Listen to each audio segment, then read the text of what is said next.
before we go. Ich bin Schnappi, das kleine Krokodil. Okay, this is getting crazy. It's getting crazy. How about we just go on with the fucking show? Podcast Spotted Radio. Come gather round, all ye. Or, once again, like last week, what I could do is start recording could software. you maybe... Hold on, wait a minute. Can I guess? Take a wild stab at it. You haven't pressed record. I didn't press record when we started the show there. I got too excited with the Schnappies, and it all went a little bit pear-shaped. Because, I mean, I think if you... Schnappy takes over everything, and I'll get this song as well during the show. Ich bin Schnappy, das kleine Krokodil. Oh, get on with the fucking show, baby! Podcast Spotted Radio. Too much Schnappy, too much Schnappy. Come Sign it. gather round, all ye bastards, and raise up a calm to this our stir. Ladies and gentlemen.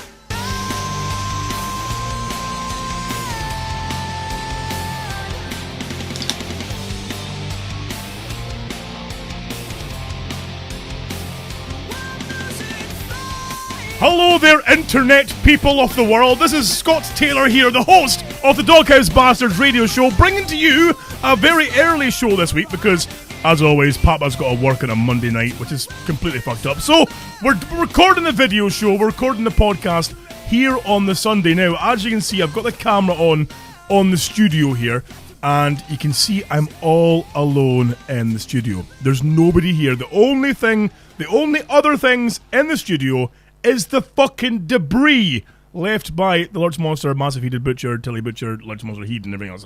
So, joining me, thankfully, in the studio is Milo, but also on Skype, we have Mr. Pink. Mr. Pink, how are you, pal? Hello, poor lonesome Scott. Poor, exactly, because there's no guests in the studio. The Rubes is away to a wedding, so I can't even see her. By the way, a good response to her being on the show last week, at the very end of the show, even though it turned to fucking chaos. A lot of folks saying they especially love her laugh. It is quite a dirty wee laugh, isn't it, Pink? Yeah, it is. Now, you see, what it is that they'll be lulling her into a false sense of security by saying she was lovely and great. They want to just get her on so they could smash her to bits. I mean, that is offensive. Listen, the Rubes, of course, came on the show. Now, she had been off camera. She was drinking heavily because we'd said, look, Lurch and I will be having a few drinks. You know, when you come round, in the studio, feel free to join us, have a few drinks and get involved and, blah, blah, blah. So that was fine, but when we thought did she take the offer a bit too literally? A bit too literally. When I said maybe bring yourself a couple of bottles, I meant beer. I didn't mean go through a whole bottle of vodka nearly. You see, so the vodka bottle was smashed. Hence, she was smashed. I mean, smashed. Now, of course, we came to the end of the show. She still seemed to me quite, alert and kind of chatting away, a little bit boozy, having a bit of fun in the show. We had, of course, the after show, which for those of you who are listening to the podcast version missed that, of course. That was a good, I'm going to say, a good kind of 40 minutes more of us just speaking nonsense with the old Lurch Monster. Did you think that with the onset of the alcoholic beverage soaking system with herself that there was the potential for bum love? No, there will be no bum love in this relationship whatsoever. It's not a thing that I believe either of us are interested in, to be fair. I mean, who wants to... It's ridiculous. So anyway, got a little bit boozy. I was fine. I had a few whiskeys, I had a few beers. I was good. I was good to go. However, the Rubes wasn't quite as resilient, if you will. So the show ends. The Lurch Monster, who was a mess, he crawls outside and gets a lift home from the sausage breath, from what I can gather, goes via McDonald's and causes more chaos again. As always. Did she come round in her invalid carriage? I think so. Yes, with the steering wheel with a knob in it, those little fucking green things that used to sit at the side of the football matches back in the 80s. You used to see them at the side of the pitches. Yes. So he's been carted away. It's only myself and Rubes left. So she goes to the bathroom for, I think, just a quick, poop or piss or whatever girls. She's gone to. You know how women go, I'll just go and powder my nose and make myself slip into something a bit more comfortable. Yes. Well, And what did she slip into? she slipped into her own face on the floor. So, somebody, She slipped into a coma. pretty much, yeah. Somebody may, I mean, I'm not pointing fingers, but the Rubes may have been as inebriated where, hair, had the forethought though to tie the hair back, which is fine, that's good. But then, of course, decides I'll just have a wee tactical vomit, as you would do, on a night out, because we've all been there, a wee tactical spew, and you're good to go again, you see. However, There's nothing sexier though than the female watering can. Now, have you ever experienced the female watering can? Is this where there's just like things coming out of everywhere? Well, no. What it is that, right? So you get a long-haired lady, Right. and say they get a little bit drunk, Okay. right? Which is their want from time to time. It's allowed. Acceptable in this modern society, but obviously they pass that point where obviously the poor wee souls, that their digestive system can't handle the alcohol, and they feel the need to be sick. Exactly. The poor delicate wee flowers, aren't quite maybe as hardy as us seasoned drinker men. Exactly, Right. and then what they need to do is they've got the presence of mind to foresee it, and so long as, say for instance, they're safe to do so, as long as Forbes isn't around, they can go and be sick down a toilet or whatever. But what they do is, being gentlemen, they'll say, "Is there any chance you could hold my hair back for me?" So what you've got is you've got a motion where you're holding their hair at the back Yep. of the head, and just like you're watering the flowers, they're going backwards and forwards like like this. So it's like you're holding a watering can. I see. And, I mean, luckily the Rubes had the forethought to tie the hair back, saving me the drama of having to hold the hair. Because that's happened before. I mean, I don't know if I've mentioned the show before. There was a girl I was seeing many moons ago who didn't really realise the boundary of, coming into my workplace and just getting fucking ratted. Now, Pink, I think maybe I told you this before as well, was that, I mean, there was one night I was at work and this girl I was seeing was out with her friends, and she'd come into the bar, and I went, "Oh, good to see you, and your friends and blah blah." She had one friend who I Was this fucking lady hated. of the feline persuasion? Of the feline persuasion? I Bit don't. of a cougar. No. No, it's not the cougar then. No. Okay. So, a bit buckled, and so it comes to like near the end of the night, and it's kicking out time. The bar's empty, and as a door steward, your duty is to check all the fire escapes, check all the stairwells, check the toilets especially. And before I'd even got there, the bars. You don't mean check the floor for random pound coins and £10 notes? That's the main thing I do first of all. Is do the eagle-eyed swoop on notes or coins. So before I even got to the bathrooms, a member of staff said, "You better come upstairs. There's a girl passed out in one of the cubicles, covered in her own vomit, won't respond." And now I thought, of course, this girl I was seeing had left long before. It turns out she hadn't. She'd only gone missing for the last hour because she was sleeping on the toilet floor, covering her own sick. It was her in the Lovely. cubicle, passed out. So, whole big drama then of getting her on her feet and getting her out to her car and driving her home and come on you into your house, and that was fine, and fucking see you later, and tears and why You does don't love me! why don't you love me? Oh, because you're a dick. That's why. There's fucking tears everywhere and drama. Oh, fuck off with your drama. So, I'll tell you what, it's lucky she wasn't going out with Forbes. She'd have got the fucking shitty stick there and then. yeah, exactly. So, of course, I mean, the hair's all kind of welded with vomit to the face, and she looks like an extra out of the fucking Shining. It's not pretty at all. And, come in and, why won't you kiss me? Get fucked out. Get in your fucking house, you dick. A shambles. I'd sooner lick at the public convenience in Golspie, you dirty man. Exactly. And believe me, I've got some experience of these fucking public lavies, I'll have you know, with the fucking lavy brush holders and whatnot. But anyway, so Broke shoes. broke a la. shoes facing the wrong way and ridiculous. So, thrown into the hallway. Now, I mean, I try and be a quite considerate partner. The Rubes, I mean, I'd happily sit up all night with her if she felt poorly or do anything for her because she's fantastic, But this girl was like, "Yeah, here's your house." Now, I'm sure most boyfriends would be like, "Okay, let's get you into your house and get you changed and maybe have a wee swatch of your bits and then get you into your bed and tuck you in and maybe get you a basin." mop your brow with maybe a cold rag, make sure you're comfortable, and then maybe sit back for a while, watch a little bit of TV in the room, or look at your phone, look at Facebook, or read your book, just to make sure that they're getting to sleep okay and they're comfortable. And oh no, door open, caller, heek in lobby. Away she goes up in the fucking like an upturned sheep in the fucking lobby. There's no way. When you put a turtle in its back and there's no way it's getting back in its fucking feet again. Pretty much like that. But see you later, toodaloo, slam, beep beep beep beep beep beep. Oh, tires screeching in my way. I'm home. I'm going. See you later. So of course you're called. You then get your phone ringing for the next kind of 2 hours while they vomit and cry, and you get voicemails. You're an asshole. You're a dickhead. Yeah, that's fine. That's great. I can live with that.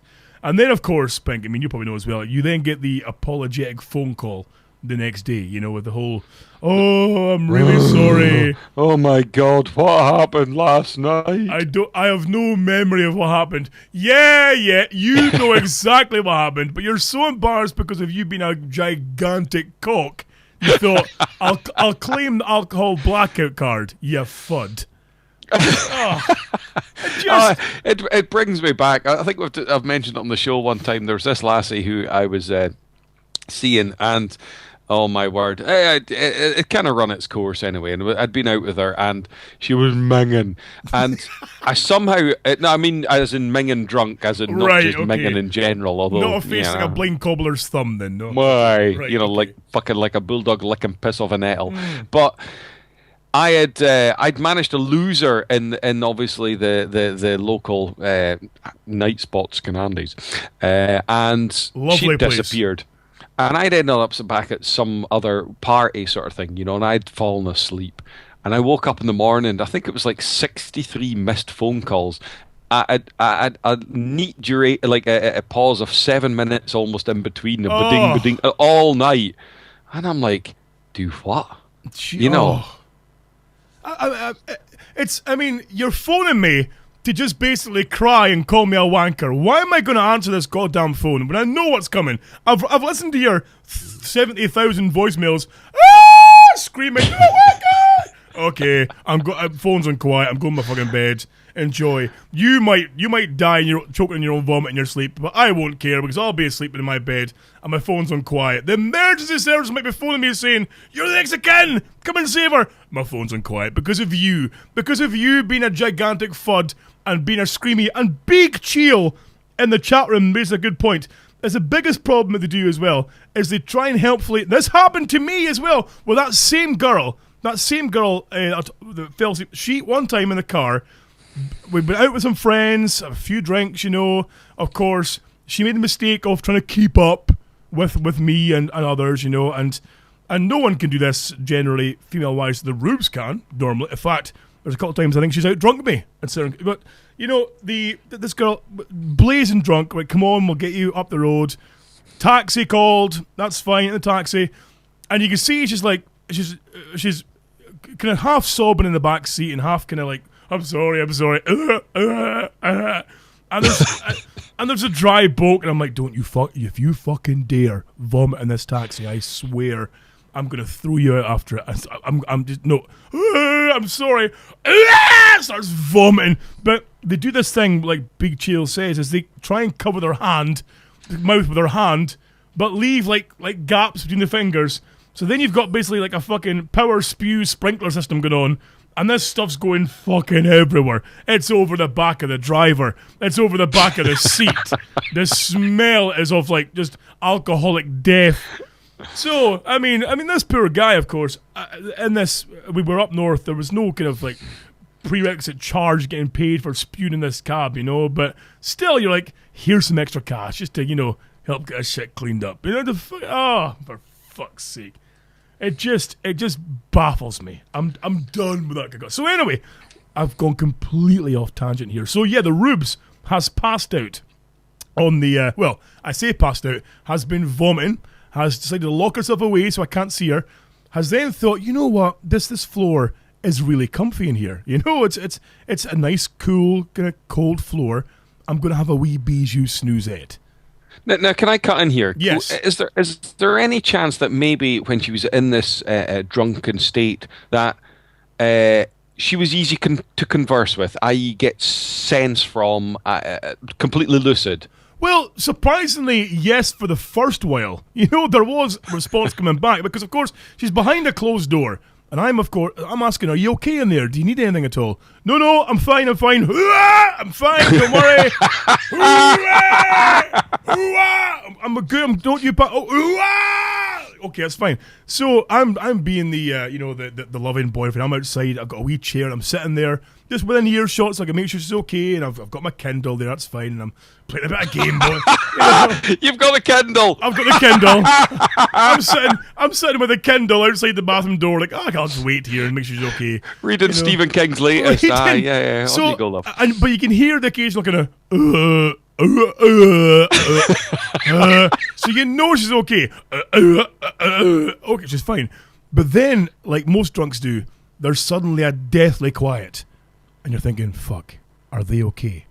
So you do the whole kind of, are they alive? Are they choking on their own vomit? Who knows? So you do the fucking rap on the door, let me in, are you okay? There's no reply. I'm thinking, oh my God, she's gone head first into the pan, and she's currently drowning in a mixture of own vomit and toilet water. Oh no.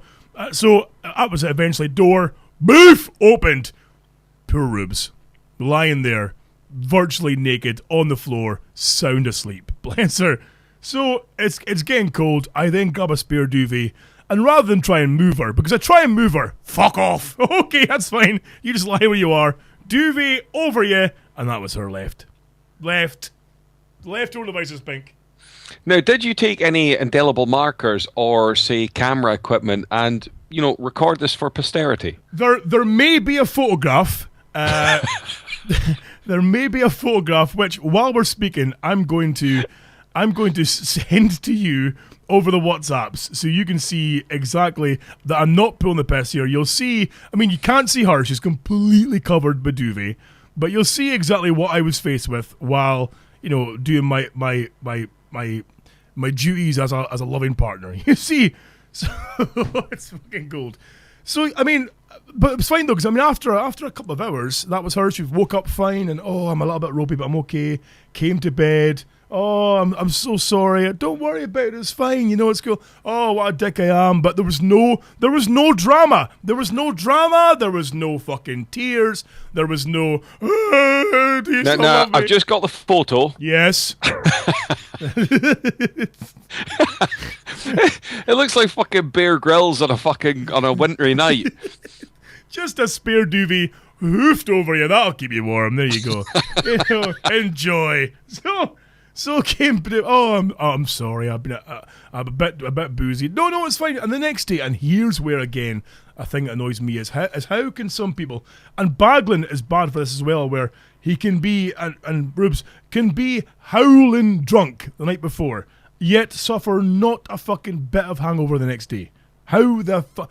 It's called. I'll tell you what it is. What is it? It's called being young. Oh fuck! You know what? You may have a point there because, certainly in my younger days when I was ruined, and sometimes through your fault. Wait, what? I'm not pointing fingers, but there was times you made me drink horrible things. There was green things, there was mixed things, there was things on fire, Pink, that you made me drink. That was not me. Don't you try and backpedal here, sir. There was a thing that tasted like the Pope should drink it, but it was on flames, and I saw a man's face catching fire trying to drink the same thing. Yeah, now listen, I was not there the night that you almost died of green chartreuse intake. But I wasn't even there, so you can't even blame that one on me. But I do believe you were involved in the creation of the famous cocktail, the famous Ninja Blood. Might have been. I might have been. So, those days are long ago and in a hazy past. From what I remember, it was yourself and the CEO had come together, had put your heads together, if you will, and created this concoction. And such a horrible concoction, it couldn't be served in a bottle or a bowl or a glass. It was served in a fucking... Remember those old ice cube buckets you used to get on top of bars? Yes. Served in one of those. And it was like, when you see a horror film or like a really cheesy... Or you see like a kid's kind of Halloween TV show where you've got the witch with the chin and the green face and the pointy nose over like a bubbling cauldron of green nonsense. You mean the kind of thing that I imagine that the Flap sits around when she talks about weddings? Exactly. That's exactly the same thing. A fucking massive cauldron covered in warts and shit. Fucking Flaps. So this stuff's bubbling and there's smoke coming off it. Oh, it'll be lovely. Give it a try. That damn near killed me, and I'm pretty sure you were involved. I mean, what we'll have to do, what we should totally do is for the 150 show, when we hit that, the marathon type show we're going to do for that as well. I think we should try to recreate Ninja Blood for that show. Or we create our own special mixology style DHB cocktail. Oh. Now I would say we already have certain degrees of drink we have. I mean, of course, there's the daiquiris that the Sparky was very fond of. You know, we do have our homebrew king, of course, and the Lurch Monster.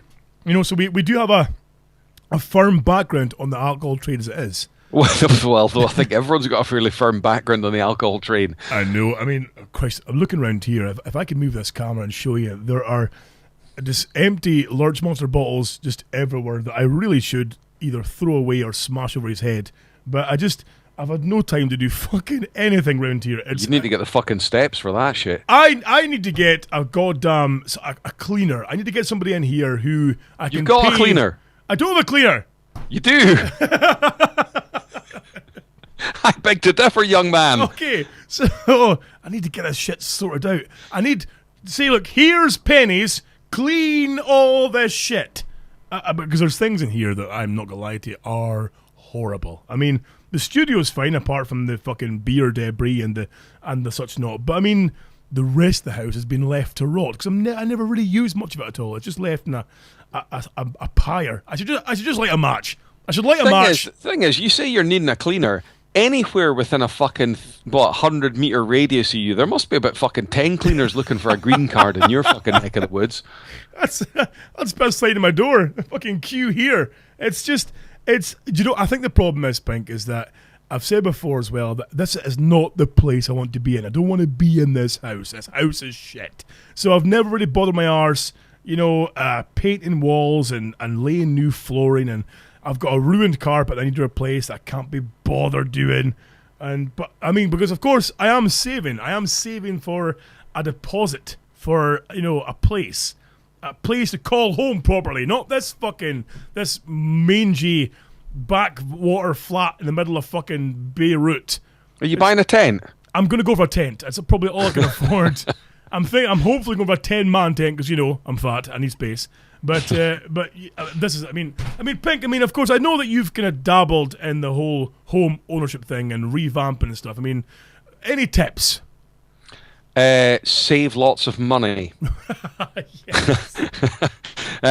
Save lots of money. Oh, fuck knows, man. I mean, thing is, anything a step into home ownership is a positive step, especially down where you are, because the fucking house prices just, unlike a prostitute, they just don't go down. Exactly. It gets worse. It doesn't matter if you're in the middle of a fucking recession. Here, add some money to the fucking price of a house. Yeah. They're fucking throwing zeros on it like it's fucking banker's pay. It's really fucking bad. It really is. So, I'm thinking, my plan is get the cash together, is to move outside the city centre, maybe get somewhere on the outskirts, maybe a little bit out the way would be the plan. You're in the suburbs. I'm virtually in the heart of the goddamn city here. It's ridiculous.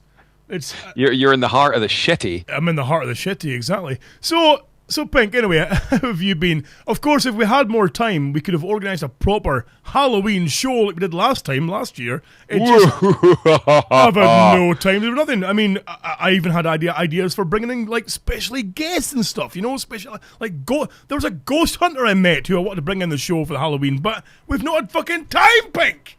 Jesus. It's shocking how busy we are.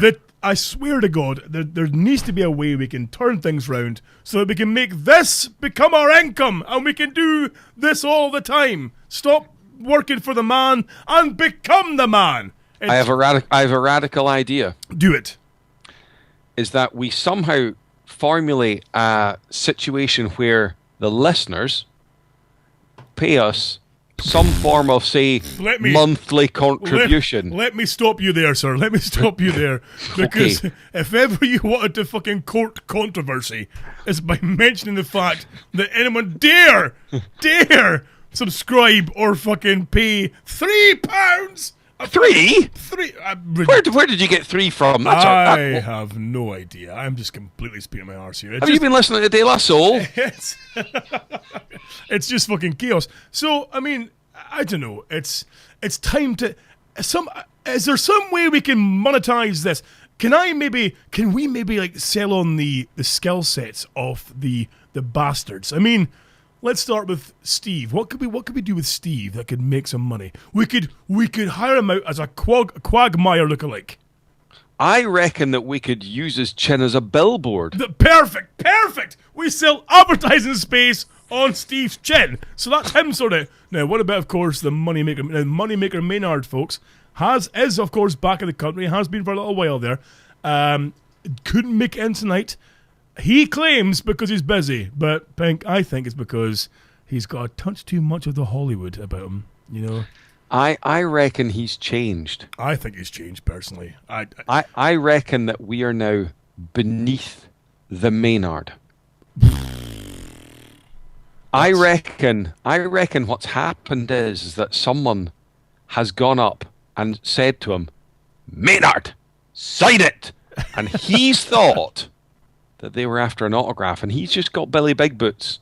A bit too much. He's become Billy Big Bollocks. Shut fucking up.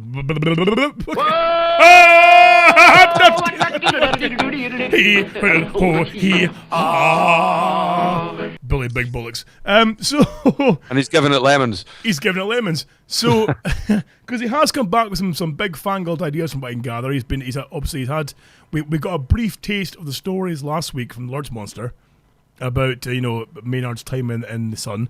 I do want to get him in the show. I was hoping to get him in for tomorrow night, but of course I'm working. I was hoping to get him in tonight, but he's stuck. So I think we'll have to wait till next week. I actually even think that in a cruel twist of fate, Maynard has maybe got so big and so famous that we're actually going to have to start paying him to appear. Or thus making us even poorer. Oh, for fuck's sake. Or could it be, and this I'm just going to throw this out there, but could it be that his trip to the LAs and the Vegas was the most boring trip ever? He's got no stories whatsoever. He's embarrassed to show face here because it was so miserable and dull. Well, I reckon that. I would imagine that someone as ugly and with such shit chat as Maynard didn't get whole. Okay. If ever that inspired him to come in for next week's show to defend himself, that's it right there. So I mean, the thing is, now I'm not going to cast aspersions about his sexual orientation, but the fact that he started his trip in San Francisco, I don't know. Oh, good point. The city of rainbows. I'm not gonna point fingers, but Maynard's been very light on the old loafers, the old dancing espadrilles recently. That's it. I mean, the thing is, if he comes in and he's a touchy more flexible and can literally touch his toes. Do you know what, Pink? One thing you must be fucking loving right now is, as compared to the last few weeks, especially with the kind of more common appearance of the Lurch Monster, is actually get a chance to speak.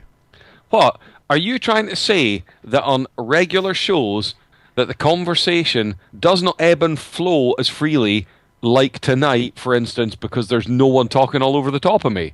I'm only insinuating that there might be the odd occasion now and again when other guests may get a little bit enthusiastic, stroke drunk, stroke high on fucking pretzels, and get a little bit too chatty and steamroll all over the top of you. I don't actually know what you're getting at there, because it's not something I've noticed. Okay, well, now, one thing I noticed though was listening back to last week's show, and which was a lot of fun to do, a lot of fun listening back. It did turn a bit fucking mental near the end, though. A little bit chaotic near the end. Would that be anything to do with, say, a certain, how shall we say, lederhosen-clad musical tune? Well, that was certainly part of it. Also, I think the drunken levels of the Lurch Monster, the drink levels off the rubes, but primarily Lurch seems to be the divisive case in this whole thing. You see, now, here's the thing. If ever there's a... if ever, like I said before, he's the Marmite man of the show. He really is. Because most of it, and I do mean most of it, the majority of emails and with stuff we get about the Lord Monster are that they love him. Okay, at times it can be completely impossible to understand, but people seem to like what he's doing. But there's never like any emails saying, "Oh, you know what? He's okay. He's okay if you're short, or I don't mind him." It's either fucking love that man or please set fire to him forthwith. It almost sounds as if it's like a kind of a sexual resume of the Coops. It kind of is. I mean, I'll give you an example. I got an email from a listener called Pat Healy this week. In fact, it was just a couple days ago. And it says, "Scott, I don't have a bad ear for accents, but fuck me, is the Lurch Monster hard to understand? As he gets progressively more pissed and with a gob full of pretzels, there's little chance of understanding a word he says, unless, of course, he sings in the style of Double G. From now on, for the sake of us poor bastards down south, can the massive heated twat sing his contribution to the show, please? Either that, or get him so pissed before the show that he buries his massive cranium in his hands and shuts the fuck up. Toodaloo, motherfuckers, Pat Healy." So it's the bit that where he kind of gets a little bit pissed, and it's as if he becomes kind of Rain Man with added downs, and he starts going like that, and I'm like, seriously, I'm pretty good at fucking deciphering fucking shite. It's I've explained to everyone before the show that, listen, we do have a kind of international listenership, and the accent that we have can be quite thick when we're not on the show, and I make a point of quite knowingly making my accent quite neutral during the show, so people can make out what the fuck I'm saying. I do try and speak slower if I can, although at times I get a bit excited and go all fucking crambo. But generally, unlike yourself, you tend to speak in a very kind of controlled fashion, and as does Steve. I was even picked up on my clarity last night when I was working. Oh, really? I was on the door. Now, picture the scene. Okay. There's two people left in the bar, and this will actually involves a little touch of a listener of the show, right, as well. So there's two chaps at the bar, and I go up and I go, "Evening, chaps. It's time to drink up. It's nearly time to go." And the guy's like, "You're a very polite chap," and I says, "Well, I try to orate well." And he went, "Orate? Oh, that's a good word." Now the chap's Irish, right? And he goes, "That's a good word." And he says, "Now you'll know what I'm talking about." And he goes, "Do you remember a lassie at work here called Ilka?" And I went, "Why, yes, I do." Yes, we do. Of course, Ilka was our DHB model who modelled our ladies' vest tops and other shirts as well for us for our previous store kind of collection. Now, the conversation was all very eloquent and whatnot, and he was like, "Do you remember the lady that worked behind the bar, Ilka?" And I went, "Why, yes, I do." Now, everything had been polite, and he went, "She'd fucking get it."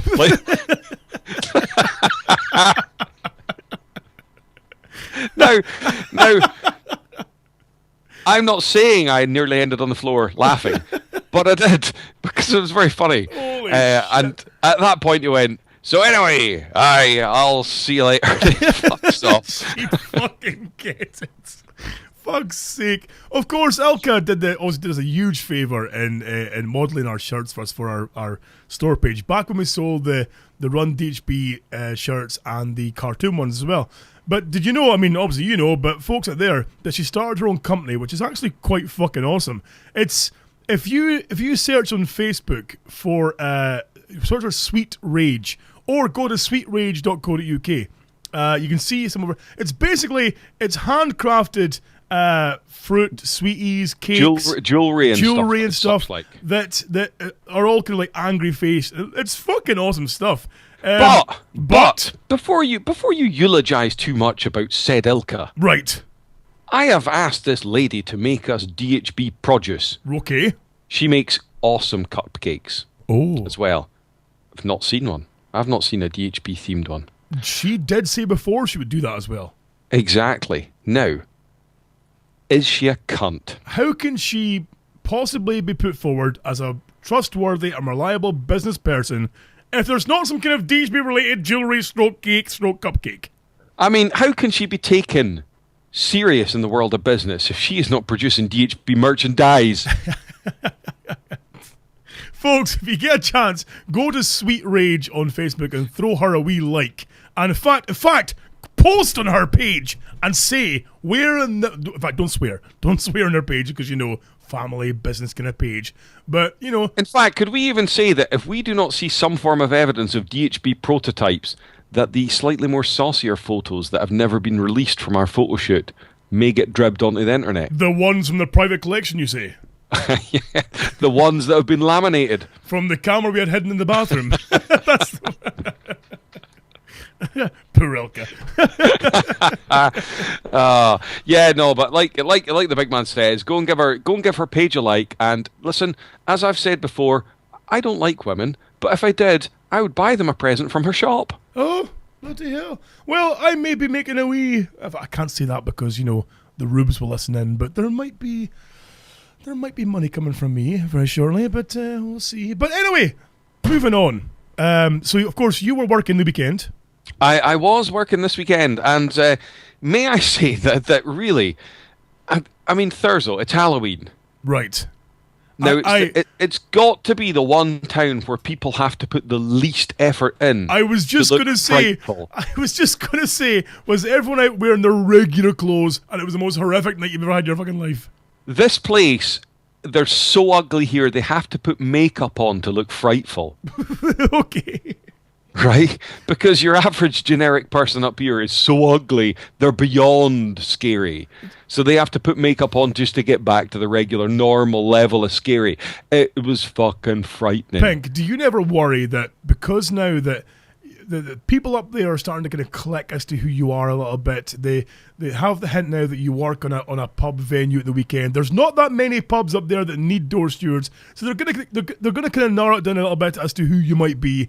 You know, are you not worried that with all the time you spend insulting the locals, especially in Wick because they're fucking mutants, but all the time you spend insulting the locals, they might come at you and have some words? I don't care, because listen, with their fucking 8 toes per foot, they'll never catch me. Right, okay. So you've got a fucking bar full of mutants. Right. Do you know what? It was actually good crack last night. Now, the funny thing is, right, there was, and I've already told Jables this, right? There was quite a funny incident that happened last night, which at the time I thought, do you know what? If you'd been here, I probably would have got a fucking slap. Right, okay.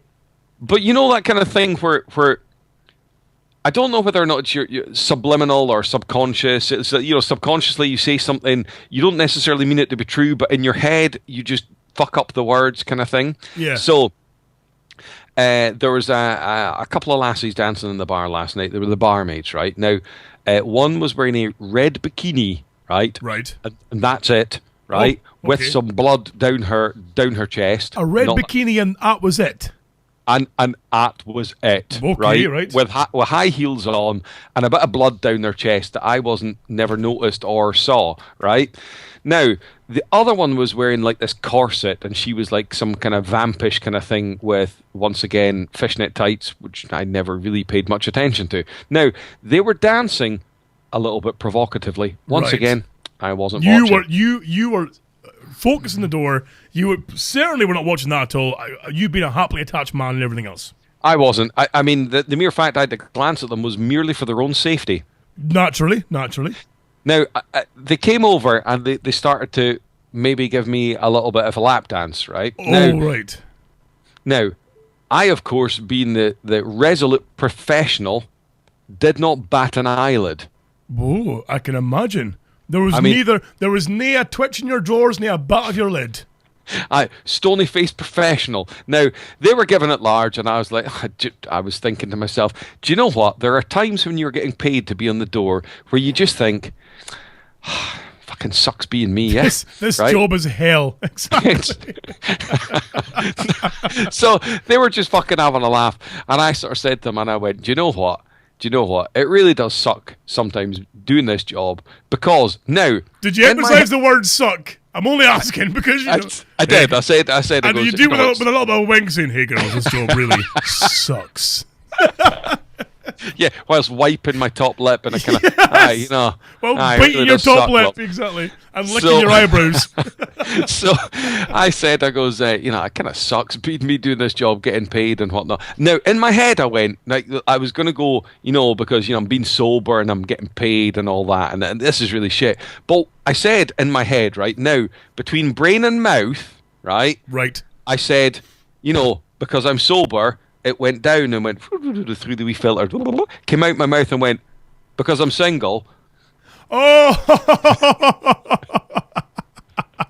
Oh dear. Oh dear. Oh, Now, oh dear. I remember going, eh? Oh no. And I remember going, and like, 'cause I know them, and I was like, I'm not fucking single, right? and I was like going, fucking hell, if my missus was here, I'd get a right fucking slap. And I had a right fucking laugh about it, and I told Joel this morning, and now, obviously, being miles away, she appeared cool, right? Right. Oh, Who yes. knows? Now, Who knows, right? when- But I did have a good laugh about it. But yeah, you know, doing the job sometimes it's you know it's tough. But oh yeah, it's hell. It's hell.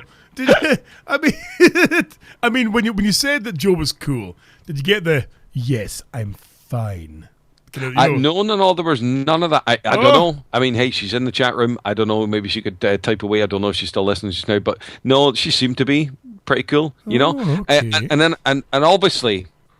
Being a man, whenever you slightly think you're maybe in the wrong, you can reverse psychology, the old female thing, and throw an example back at them, which is how they can't get upset about such a thing. Right. And what's Like- your reason for her not being able to get upset? Because she had a lap dance recently. Oh, did she?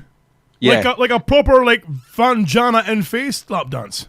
Oh, the fucking the local plumber seemingly was giving it the old fucking hot and sweaty one on her, you know. Oh. Now, but The local she then came back, you know, so it was like a kind of verbal tennis. I went, yeah, but you know, you don't mind a lap dance, you know, so you know, back off. Oh, And she was like- nice. but she was like, yeah, but you encourage it. Yeah, okay, you've got me with that one there.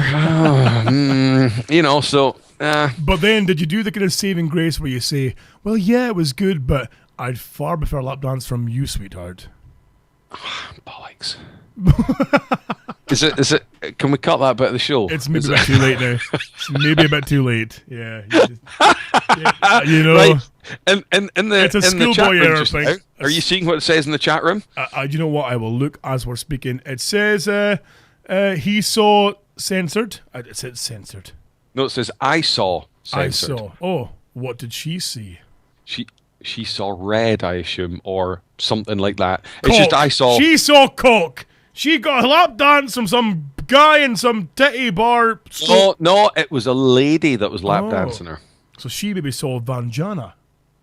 Jables, in fact, Jables, go and call in and tell us what the fuck's going on. That if you are genuinely okay with your man getting titty dances from other girls. I mean, as much as I would like to think the Rubes would be cool with that, I don't know if you would. You know, I don't. Hey, listen, I was working at the time.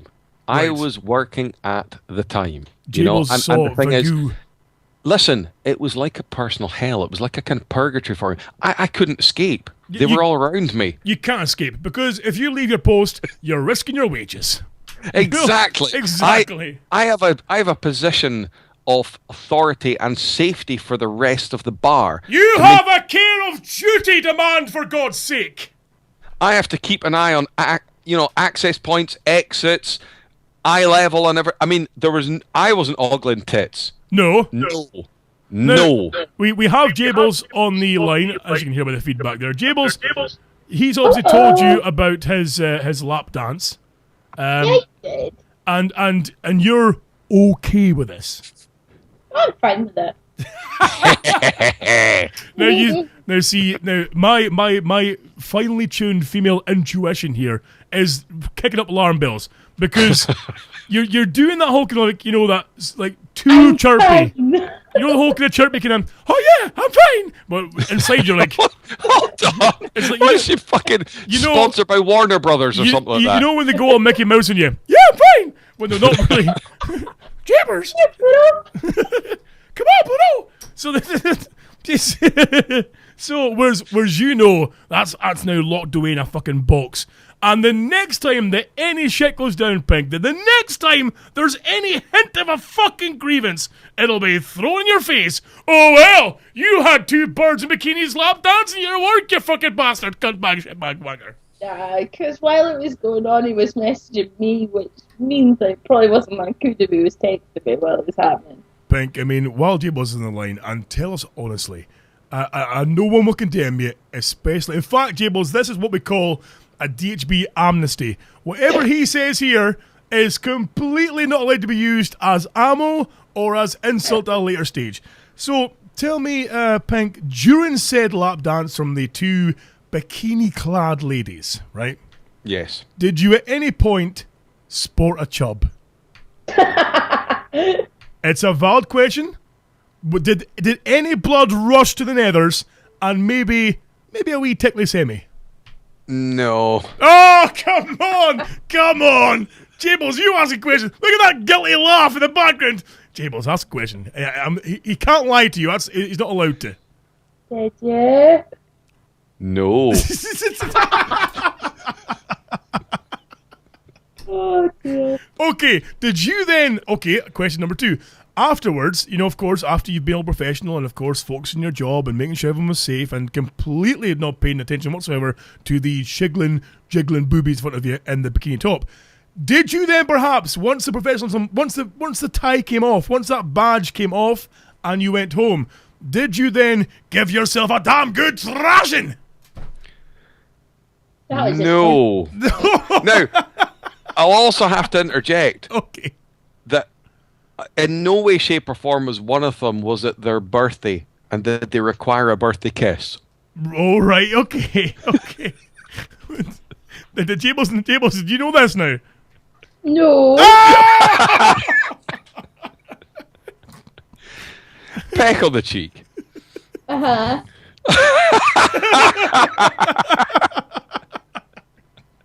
Peck on the cheap, tap on the ass. What a great night you've had on your way, pet. Toodaloo. Little bit of paper slipped in the fucking thong. There you go, sweetheart. Give me a shout. I'm here till Tuesday. Try the veal. Shovel deer. The funny thing is, right, there was another incident that happened, right? I'll kick into this, and I remember thinking, but then I thought to myself, well, no, right? It's never happened to me before, right? And I was standing there, and I was about 6-7 feet inside, so I wasn't standing on the door because I don't need to because the bar I'm working in doesn't charge anymore. You see, Okay. So I'm just inside, keeping an eye on everything. And this guy walks in, and walks over, and then kind of staggers over towards me and takes his wallet out. So I'm like thinking, all right, he's just going to break out ID. I thought he doesn't really need it. He looks old enough, you know. Okay. And he brings out some money, takes out a tenner, and then goes, "Here you go." And I'm like, "Don't charge to get in here, my friend." So I hand him the money back. Uh-huh.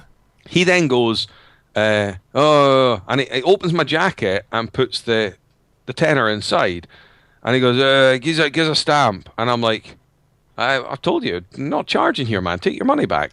To which then he takes it again, and he then opens the jacket and goes, "There you go. You keep it," like that. And I thought, well, third time, not fucking saying it again. So fair Okay. enough, I'll just keep the cash. What? No, Okay. I was just like, hey ho, well, your own bonus. Now, I did then, when I had the money, think about giving to said ladies when they were giving it the old fucking hot and high one. But then I thought, no, you see, that then is so I still had the sane head on to go, no, do you know what? Having a wee bit of a fucking fun dance is acceptable, but tucking a tenner into someone's tits, no. So Might not go down too well with her indoors. maybe. Yeah. I mean, Jables, obviously, you know, it's unavoidable for your man to see boobs at some point, or girl flesh. Even like not on a computer screen, which I normally do, but allegedly. So what do you draw the line at? Of course, these girls dancing away and shaking their thangs and probably twerking like a fucking maniac. That's cool. But if he put the old £10 note in the old fucking thong there, would that then have been like fucking DEFCON 2? Oh, see, if you went to the strippers, I wouldn't bat an eyelid, I'd probably go with them. But Right. I think that'd be it. That's where I draw the line. Strippers, fine. So strippers are okay, but everything else can get fucked. Yeah. What about if you catch him watching some hardcore porn? Well, that's fine. Okay, that's fine. Brilliant. I think I'd enjoy them. Oh, magic! Right, Jables, thank you for calling in. We'll speak to you later. Toodaloo, motherfucker. See, you've got a good one there. She's like Unflappable. Unflappable, exactly. So, of course, you're now working in a reopened venue up in Thurso there. And, Yes. And I do believe that one of the guys working there listens to the show. Yes, Simon that works behind the bar is an avid listener. Yes. Now he is wanting. He has said before that he is wanting some DHB merchandise of a poster variety potentially that to put on the wall. He's wanting to advertise the show. Well, in the venue. I need to find somebody who can make posters because I would like to get some big ones done off the kind of Harley logo, the clean version and the dirty one too as well we can do, but you know the clean one would be ideal for the bar top, you see. So we'll maybe have to look into that as well because that would be quite fucking cool. Yeah. Yeah. Now, my day to day has been to go off track entirely. My day to day has been nothing but pain, nothing but pain. So nothing but pain. Pain, Pink. Pain. What sort of pain? Pain. Well, here's the thing. Was yesterday, I've been eating. Obviously, I mentioned on the show. I've been eating healthier. I'm getting myself back on track again. Get off the fucking shite. Stop eating these pretzels and the pork scratchings that are completely. Hold on a minute. Overtaking here. Whoa. The brakes are on. Whoa. You're starting to eat a bit healthier and starting to get now. Could it be a coincidence? Oh, that you're banging a clam just now, and she's gone. You know what, Scott? You know how much I love you, but who's about shuggling a wee touch of that timber off you? Oh! There's been no mention made about the timber. She's quite happy with the timber. I mean, if she weren't away at a wedding tonight, I could give her a phone and let you know. Happy, well, so she claims, with the timber, you see. But it's not nothing to do with the fact she needs a fucking head torch to find your cock under your belly. You can shut up, okay? So, it's you do gain a wee inch of it every stone you lose him in. I'm gonna have a thing like a fucking horse when I'm done. So, for fuck's sake! It's it's more case of I'm getting older now. I've been lazy for 8 months. I've spent 8 months doing fucking nothing.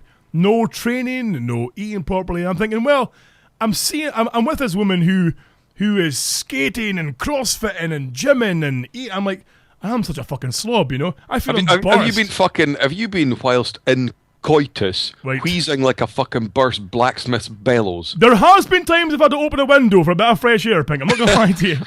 It's Have you got like supplies of Lucasade at the side of the bed? Hold on, lovely, just got a wee fucking swig. Glucose! Somebody give me glucose! It's just, okay, to give you an analogy, I'm not exactly, a marathon runner. I'm more of a sprinter, you see, and I'm built for short runs, and it's after a while you lose breath, and I need a break. It just gets a little bit much for you, to keep on that fucking marathon track. So, see, in the world of hammers, like you see, you're not like a panel beater's little hammer stroke spoon type thing for dressing dents. You're the sledgehammer. Exactly. I'm the 3-hit job where it ruins it. Ruins. You've got the. And that's actually quite a good analogy. You get the wee hammer that taps away, and you're like, oh, when will this job be done? Tap.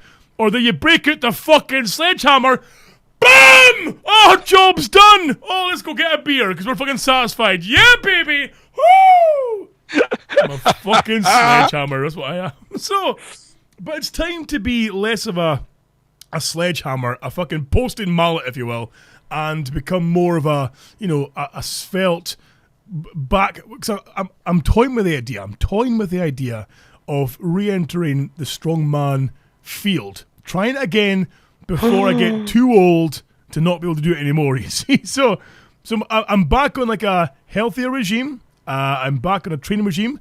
I'm back on my, I say my old regime of training, but now I've obviously I'm starting to kind of lower weight now and get myself back on track. Now, so yesterday I thought, right, I'm going to go back in and I'm going to start work. My first day back will be leg day. So it's going to be heavy squats, leg extensions, calf raise, all the leg stuff, It just, and which is fine. And I know that, I generally kind of suffer the day after, but you forget how badly you suffer if you've had a break for 8 months. That it was so bad that I was working last night shift, and I was at work and I could feel my legs as the night went on getting worse and worse. And I was finding it hard to walk at certain points, and I was finding it hard to bend down at certain points. I had to climb some stairs to go to the bathroom and had to use both hands on the handrail to pull myself up the fucking stairs. It was that bad. It was not good. And it got to the point where I was walking like I'd shat my pants. And a colleague mentioned this saying, "Oh, have you shat yourself?" I said, no, it's I've been training, doing squats. Does that make you shit yourself? No, I haven't shat myself. I'm just sore legs. Because they're coated in shit. No, they're not coated in shit. Is this the same workplace that give the utmost respect to warning signs and health and safety memorabilia around the place? Oh, the utmost respect, exactly. Not a thing is altered or changed or fucked with, exactly. So yeah, I'm fucking ruined. I had to go to the shop pre-show to get a couple of things, and even walking in there, you would think I had rickets. I'm just walking with my legs splayed and ruined. It's just fucking horrible. You look like you got fucking free meal tickets out of fucking Castletown back in the day at school. Just fucking exactly. Just ruined. It's fucking not good. Oh dear me. So Pink, that aside, apart from my fucking day of pain, even right now I'm sitting here in fucking agony, massaging my thighs, my manly thighs and calves, trying to get some blood back in them again. But apart from that, how's your day been, pal? Well, the day's been fine. Well, as I say, last night I was, I don't know if you can hear it in the background, that fucking rain is fucking wanking down just now. Is that the rain? That's the rain in the background. Holy shit, that's pretty fucking loud. Oh, well, I'm not joking you, right? I was went over to see Simon earlier on, Simon Fleer, and he lives over in Halkirk, and the River Thurso is just like your standard river, but there was so much water in it. From the road, it looked like it was anything between a quarter of a mile and half a mile wide. Oh, fuck. Because it rained yesterday, I think, for nearly between sort of 12 and 20 hours solid, and the water on the road was fucking unbelievable. It's absolutely battering down just now. So no, last night after I was working, I went to the local club again for a wee bijou drinkette. Lovely. And had a wee shifty about there, met a couple of people, met our favourite resident doctor from Shieldinch again. Our favourite doctor from Shieldinch. Yes, River Shitty. That'll be Adam. Oh, really? Was he up there again, was he? Yeah, he was back up. He's back up because he's a big surfer, so he drove up overnight to try and catch the swell at the beach, and it wasn't that good because of all the storm that we've had in. But he was up for the night, and but he hadn't been molested by ugly women, right? Because his appearance in River Shitty was a while ago, but he's now currently filming episodes again, and he's going to be in it again in January, February. Holy shit! Excellent. Now. I had a good yap to him, actually, because I never met. I'm not one to mention it. I did mention about the show and told him he was on it, so I may send him a link to see if he listens to the show, and we'll maybe get some feedback from him. Nice. Well, see, I used to be friends with Adam when we were kids. We used to hang around together. We grew up in the same area of Thurso, and we hung around for a good few years together. Very, very pally. Mm-hmm. So he was there, so there was a few people. It was actually not a bad night, but today's been quite relaxed. I had my obligatory Sunday roasties. Oh, Remember, lovely. folk, none of your mash pish. Aye, fucking stoobles. Okay. Fucking shove it. You have fucking roasties and gammon. Lovely. Do you know, the weather, like you said there, the weather's been fucking horrendous here as well. Really bad here as well. I mean, even last night at work, I finished work at, even in the place I work in, the roof was, this place brings in fucking millions and yet won't pay to fucking fix a roof, you know. There's ponds everywhere, the workshop's fucking flooded out, and oh, what a mess. But driving home at like 6 in the morning, and there's obviously overflowing drains, there's roads that are completely covered in water. You're driving into basically massive ponds, and I hit one at like 40 mile per hour, and the water went, oh, tidal wave over the car. Fucking hell, couldn't see, wipers couldn't cope. Holy fuck, I'm gonna die. So, came out the other side, of course, still alive. Car's fucking shaking because it's waterlogged, and oh, fucking hell. Arse is gripping the seat, better than the seatbelt was holding me down. And I did what any man would do, was circle around and go back through it again. But just a little bit faster. Yahoo! Fucking brilliant. Now, when you get proper puddles like this, I remember, and this is back in the day when I used to drive a Mini. Oh. Now, now this, sorry to cut in here, but this brings back fond memories because, of course, you're not a small man, Pink. I mean, you're what, 6'4", 6'5", you must be? Yeah, thereabouts. You're pretty fucking tall, and of course I'm 6'3", but I'm also a fucking tank. The times that you and I have been crammed together in a fucking Mini, and I'm not talking about the kind of revamped BMW bastardized version of a Mini. Modern pish. Oh no, we're talking classic fucking early like 70s fucking Mini, you know.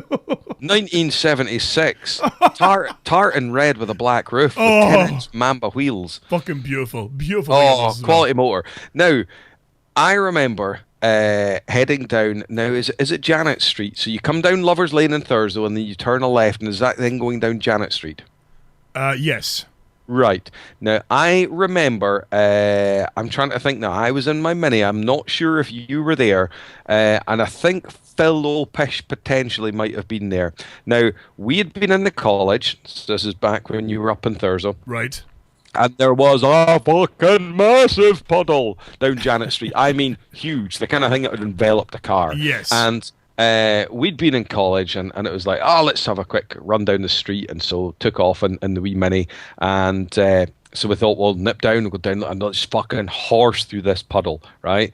So we turn the corner, and the massive puddle's there, and I'm just fucking foot down in the Mini, and unfortunately for this poor individual of an old wifey carrying the old tartan fucking shopping bag, right, was coming up the old fucking pavement, and I'm just fucking, all I can see is puddle, and then just as I'm just about to hit the puddle, and it can only be described apparently by Philip Pish, it was like Moses and the Red Sea. So I'm going through this puddle, creating a wave that's 8 foot tall at the side of the car, and all he can see is this old biddy with shopping just sort of putting her hands above her head going, fuck, like that, as this fucking torrent of water just fucking drowns her.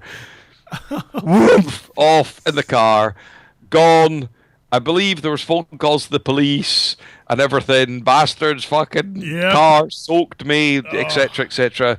Needless to say, back to the old college in hiding, and not me, officer. That would have been front page news in the fucking paper up there, you know. there's so little story worthy up that way. Pensioner soaked by bastard in Mini. Fuck, a big capital, italics. Jar of jam stolen from Honesty Box at Wotton. Times New Roman, fucking size 150, front page. You know, picture of a black silhouette with a question mark through it. Find the monster. Oh fuck yeah. Local sheep has quintets. There's fucking opening of new fucking leisure centre. 2 sheep with their heads caught on a fence. You know, the fuck's sake. So, but yeah, speaking about all these, of course, all these floods and stuff. I mean, there's massive like waterlogged roads here. and it's cold as fuck. I mean, I of course have got the motorbike. I've been dying to get out with the motorbike, but it's been so cold and windy and shitty here. And I know I should be more manly and say, oh, you know what, fuck that, go out on the bike and just man up and deal with the cold. But Pink, I don't know about you, but as I'm getting older, I'm suffering the cold less and less. It's, when I was younger, I couldn't care about the cold. I'm like, oh yeah, totally, windows open and fucking, minus fucking 15, not a dance in the park.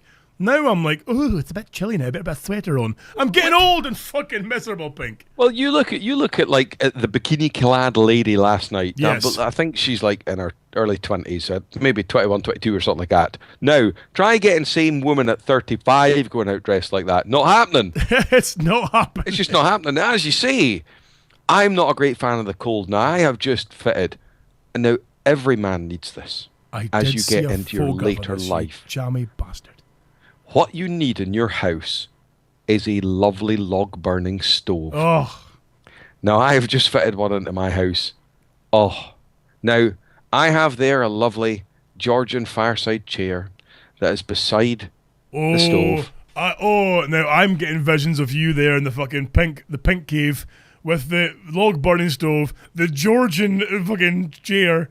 Georgian chair. Georgian fireside chair. The velour fucking smoking jacket, pipe, slippers. Oh, I bet it's beautiful to behold. Oh, honestly, now see, just as a man, you fucking tube. Being as a man Right. sitting beside a fire in a comfy chair, you just can't beat it. You know, Sitting there, masturbating, thinking about semi-clad barmaids dancing in your crotch. as if How very dare you. So fucking very dare you. So the thing is, though, I've always been fine. Well, younger, I was fine with the cold, like the girls there, and like the people. Fine with the cold. I don't have a log burning stove, sadly, to keep myself going. But I remember as a kid, I used to always have my window wide open, late at night, wide open, not a care in the world. It could be fucking howling with wind, window wide open, because as a kid, you always thought, I love the fresh air, I like it being cold because you can snuggle under your duvet, and that was fine. But, I mean, Pink, you'll remember, when I was a kid, I lived in a bungalow, and at the time, of course, the window wide open, anybody going past could, the pathway, there was a pathway going by my house, which is no more than like 6 yards from my window, could quite easily see in and what's going on. I remember one morning, now I would have only been maybe in my kind of, in my teens, if you will, I'm lying in bed with the fucking window open. 2 a.m, there's a fucking tink climbing in my window, I get woken up with this crash. What the fuck? There's a man climbing in my fucking window. So I, of course, do what any manly man does in that situation and scream like a fucking woman. Just what the fuck? Well, you've never seen a McPhee run so fucking fast in your life. Out the window and away. Ricketts fucking on show down the street. Now, hold on. Are you sure it was a fucking Tink / McPhee and it wasn't like fucking good old Uncle John round giving you those special cuddles?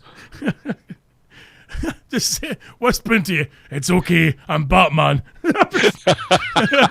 I've come here to give you a good Robin. Robin! Come on, Robin. Listen, I've got a special way of checking your temperature. It's okay.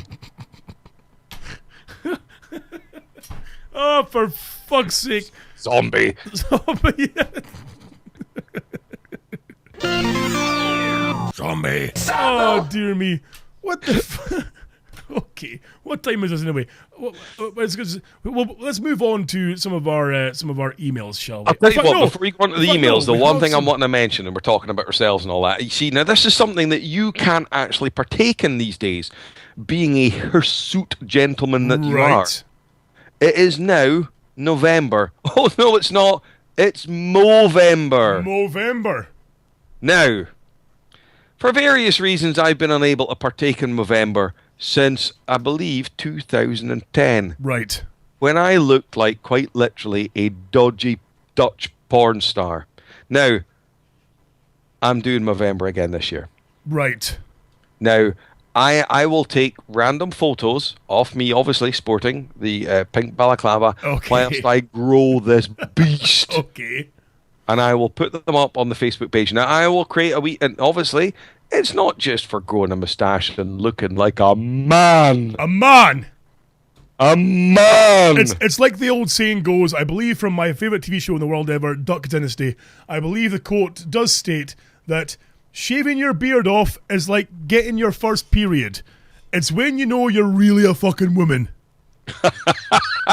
You know? Now, like I say, there are certain people that have, you know, hairy faces and beards that aren't men. Yes. Craig Hambling, right? Right, okay. Okay, that was a bit of an in-joke, I'll believe that one. This has been Mr. Pink's Shit In-Joke of the Week. Hold on, we've got more. Paul Grant. Oh, okay, cue ball, right. Right, but now the thing is obviously more serious issues raising awareness about men's health issues and such, like, you know, if you're doing your Movember. Now I'm doing it again this year. Now I will create a wee Just Giving page, so any of you people have a wee rattle around the back of the sofa, get some shekels out. I mean, I'm not saying that you should give me £3, Right. but let's just see if I can get a couple of pounds towards a good cause, and I Okay. will look like a fucking man. So, folks, if you go to facebook.com/doghousebastards, in the next kind of few days, we're going to post up Mr. Pink's appeal on there, and of course, he'll be posting his progress on that motherfucker. Now the Jables had said, because she's seen the photo of me sporting the old handlebar moustache, that it actually suits me, and she would like to see it. Because she's a woman. Women appreciate beards, no matter what they say. Oh, no, I'm a clean shave. No, they like a bit of roughage on the face. It makes you look more manly. I personally think, Pink, you should go for like me. Just go all out. Just let that motherfucker grow. No, I'm going for the moustache. I'm going for the ridiculous. I'm not leaving the beard. I'm just going for the moustache. I want to look like I'm in the Village People. How about the moustache first, then when it comes to the end of the month, you leave it and let the beard grow as well? Well, I could do, but you see, the thing is, right, as I've pointed out to the Jables, is that she's like, wow, I quite like that. It really does suit you. Is that as what- I've said, like she's in fucking open all hours. That's supposed to be her horny voice. Okay. Getting all unnecessary, right? As I've said to her, yeah, it's all very well loving the moustache and liking the way it looks and all that, but when it feels like someone's playing basketball with a porcupine on your clit, you'll not be too happy then.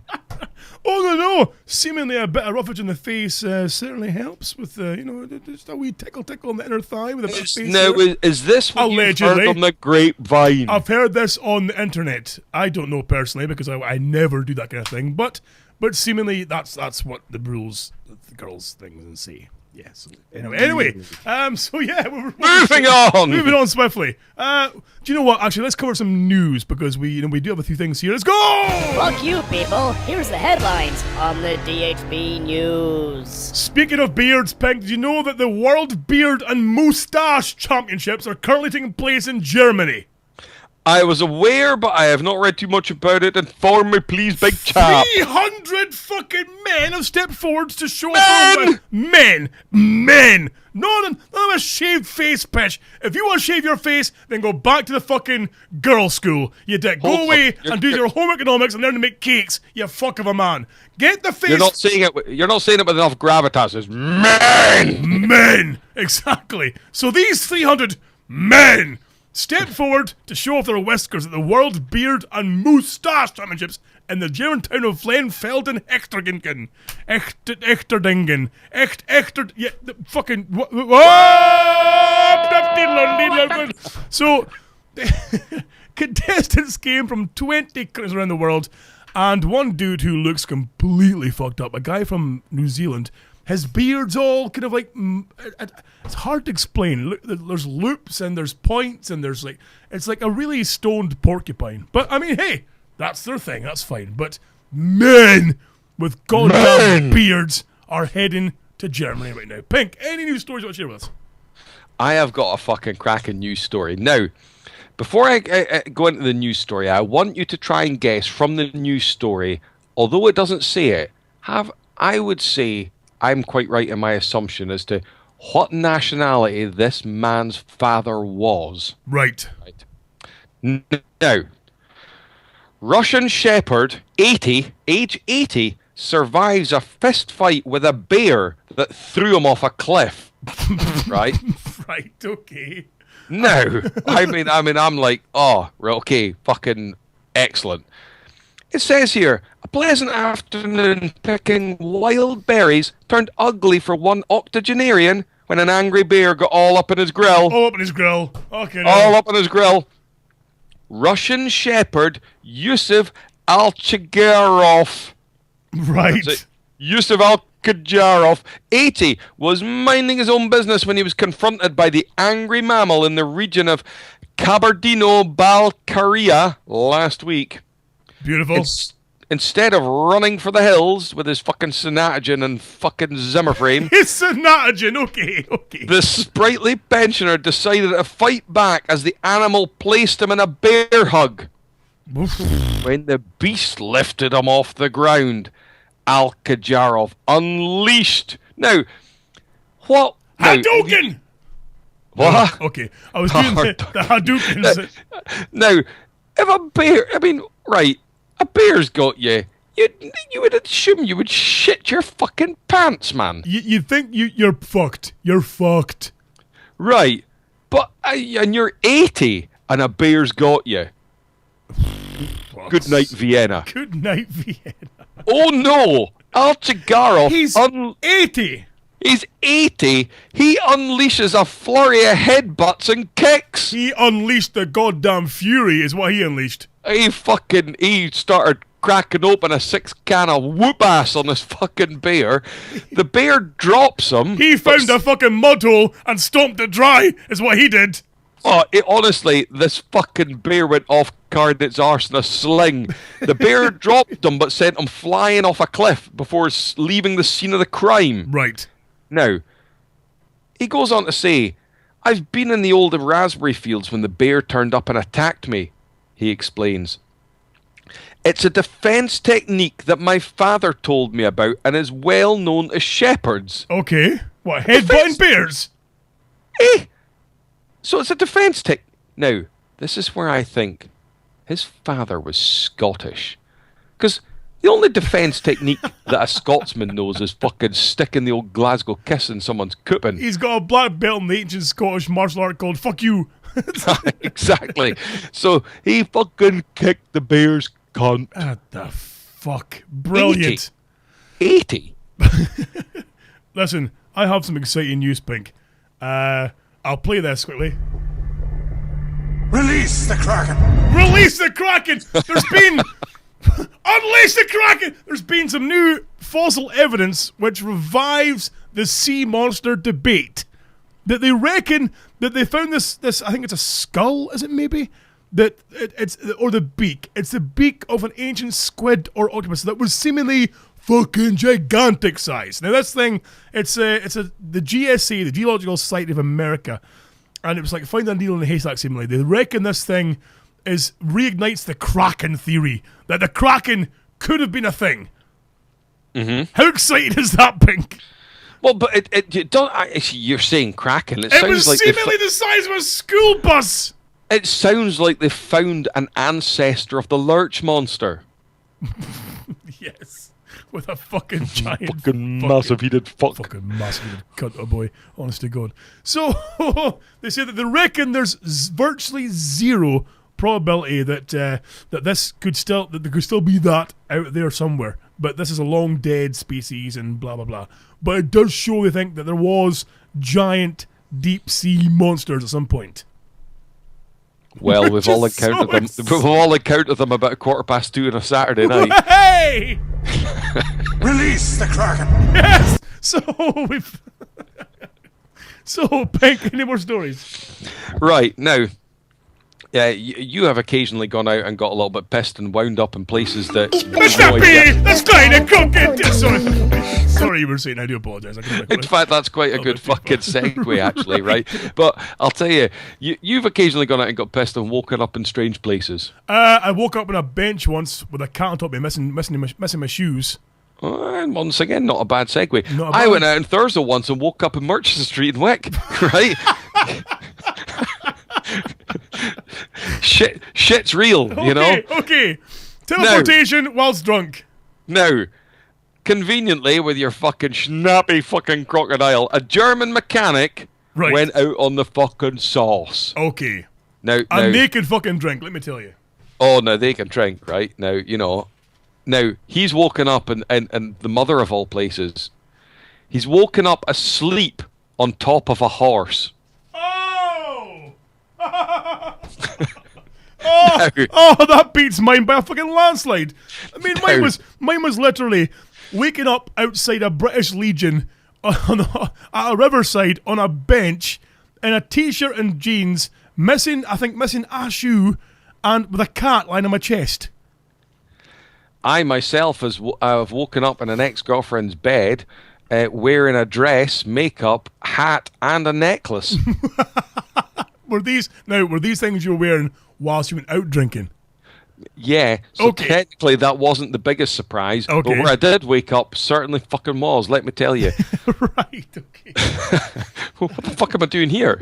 She's on the floor, you tell me, now get the fuck out. Brilliant. Anyway, enough of that. Right. Right. Gunter Schroeder, 26, had been looking for a warm bed for the night and somehow ended up snoozing on a horse. Now, there's a brilliant picture. You would think that he's lying on top of a horse that's lying down, that's maybe asleep or whatnot. Yeah. No, He's the maybe- horse is standing up, eating hay, and he is lying on top of the back of it with his fucking feet on the ground like this, right? And it's like, after a boozy night in the town, German mechanic Gunter Schroeder faced a familiar problem. He'd missed the last bus. Oof. He faced a long, cold walk back to his home in Landsberg, Amlech in Bavaria. Yeah. To make matters worse, the 26-year-old did not even have his coat, having left it in a friend's car. Oh, fucking And hell. obviously, with the absence of fucking really ugly loose women, he needed somewhere to sleep. Right. So he stumbled across a stable. It seemed the perfect spot to find a warm bed for the night. The only problem was, an 8-year-old horse named Sandy had left a lot of room to share her bed. Gunter said, it was about 4 a.m, and it was very cold, and I realised somewhere along the way that I'd forgot my coat. And I remember seeing the stable and thinking, that would probably do, some warm straw inside, and see if I could find a good bed. But when he got in there, the horse was the warmest thing. So he had a wee, oh, hello you, wee fucking snuggle. Hello, And he- you. Hello you. That sounds So- like Jabel's horny voice.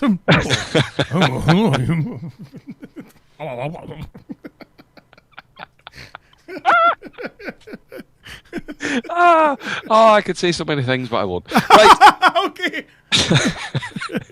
So anyway, he's gone, oh yeah, hello. You're looking damn sexy. So he's basically fucking flumped down on top of this fucking horse with his head over the fucking shoulder blades of the horse. And he's asleep. He's gone. And the horse is just oblivious, going, yeah, whatever. Fucking scoffing away. And he's fucking out for the count on top of the horse, man. Oh, brilliant. That's fucking ace. Do you ever hear, now, we've mentioned before the story on the show about the Dutch artist who made an 18-meter high giant inflatable duck. It's been doing like a tour of the world. I think last time it was in Hong Kong for a while. I think recently it was in Taiwan. So in Taiwan though, they were hit by a 6.3 magnitude quake, which burst the duck. The duck is burst, Pink. The duck's been burst. The duck's been burst. The They bird, just don't understand the meaning of the word no. The bird is burst. It's now half sunk. It's lying on the floor, all fucking sleeping, covered by a duvet in a bathroom. So the bird is burst, and some onlookers were so upset. Were seemingly so upset by this giant, basically what looks like a bathtub duck being dead, that they have genuinely started a petition now with the officials in Hong Kong, in Taiwan, to call for a 10-second silence to honour the much-loved duck. Eh? They want a 10-second silence in the city at appropriate time to honour the fucking dead, giant, inflatable fucking duck. Honest to fuck. And we wonder why we're not... We wonder why we're not in fucking Star Trek yet. Why we're not all getting fucking teleported everywhere and getting like machines that can make us things, replicators that can make us things to eat and drink. We're all nutritionally balanced and we've got a lovely... Because we're all fucking stupid. They're all worrying about, oh, look at this giant duck. The giant duck's dead. Fuck your giant duck. It just makes me fucking sick as fuck. Anyway, giant duck gone pink. Unbelievable. I mean, that's just quackers. Hey, I see what you did there. And, well, Steve's not here, Oh, so. you maniac. So, anything else you want to... you tool. Okay. Oh, dear me. Right, I've got one here. Now, have you ever been chucked out of a supermarket? No.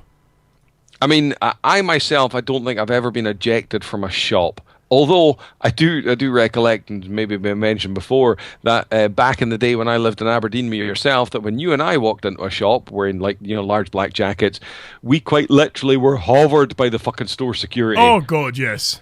You know, like because obviously it's the big lads that are going to be stealing all the shit. You know, Naturally, not the Jakey and the fucking tracks and bottoms. Not the gaunt, drunk, fucking Jakey, drug, withdrawn fucking skeletons with sheets over them. Hey, mister, with a big jacket, fucking 12 times their size, while the fucking chickens fucking rolling at their trouser legs. No, it's not them, it's us. There's a chap here who was ejected from his local Asda store. Oh. Now, he wasn't misbehaving. He wasn't wrecking the place. He wasn't doing like some manky cunt that I saw a video on Facebook who squatted down and had a shit at the fucking fish aisle. Right? What? I saw that. What the fuck? Some bent just fucking whipped the fucking tweeds down. And this was on off. This was on Facebook. This video was. Oh, I'm sure I saw it on Facebook or something like that. God. You dirty minking fucking who. Right? Nothing. Right. He was doing nothing. He was ejected for how he was dressed. All right. And he was dressed. It wasn't like he was undressed. Now, what could he be wearing? And I'll throw it to you. What could he be wearing that would require him to leave? Now, he also had his child in the trolley. So he's got a child and he's just going about his business, buying his goods. I know not.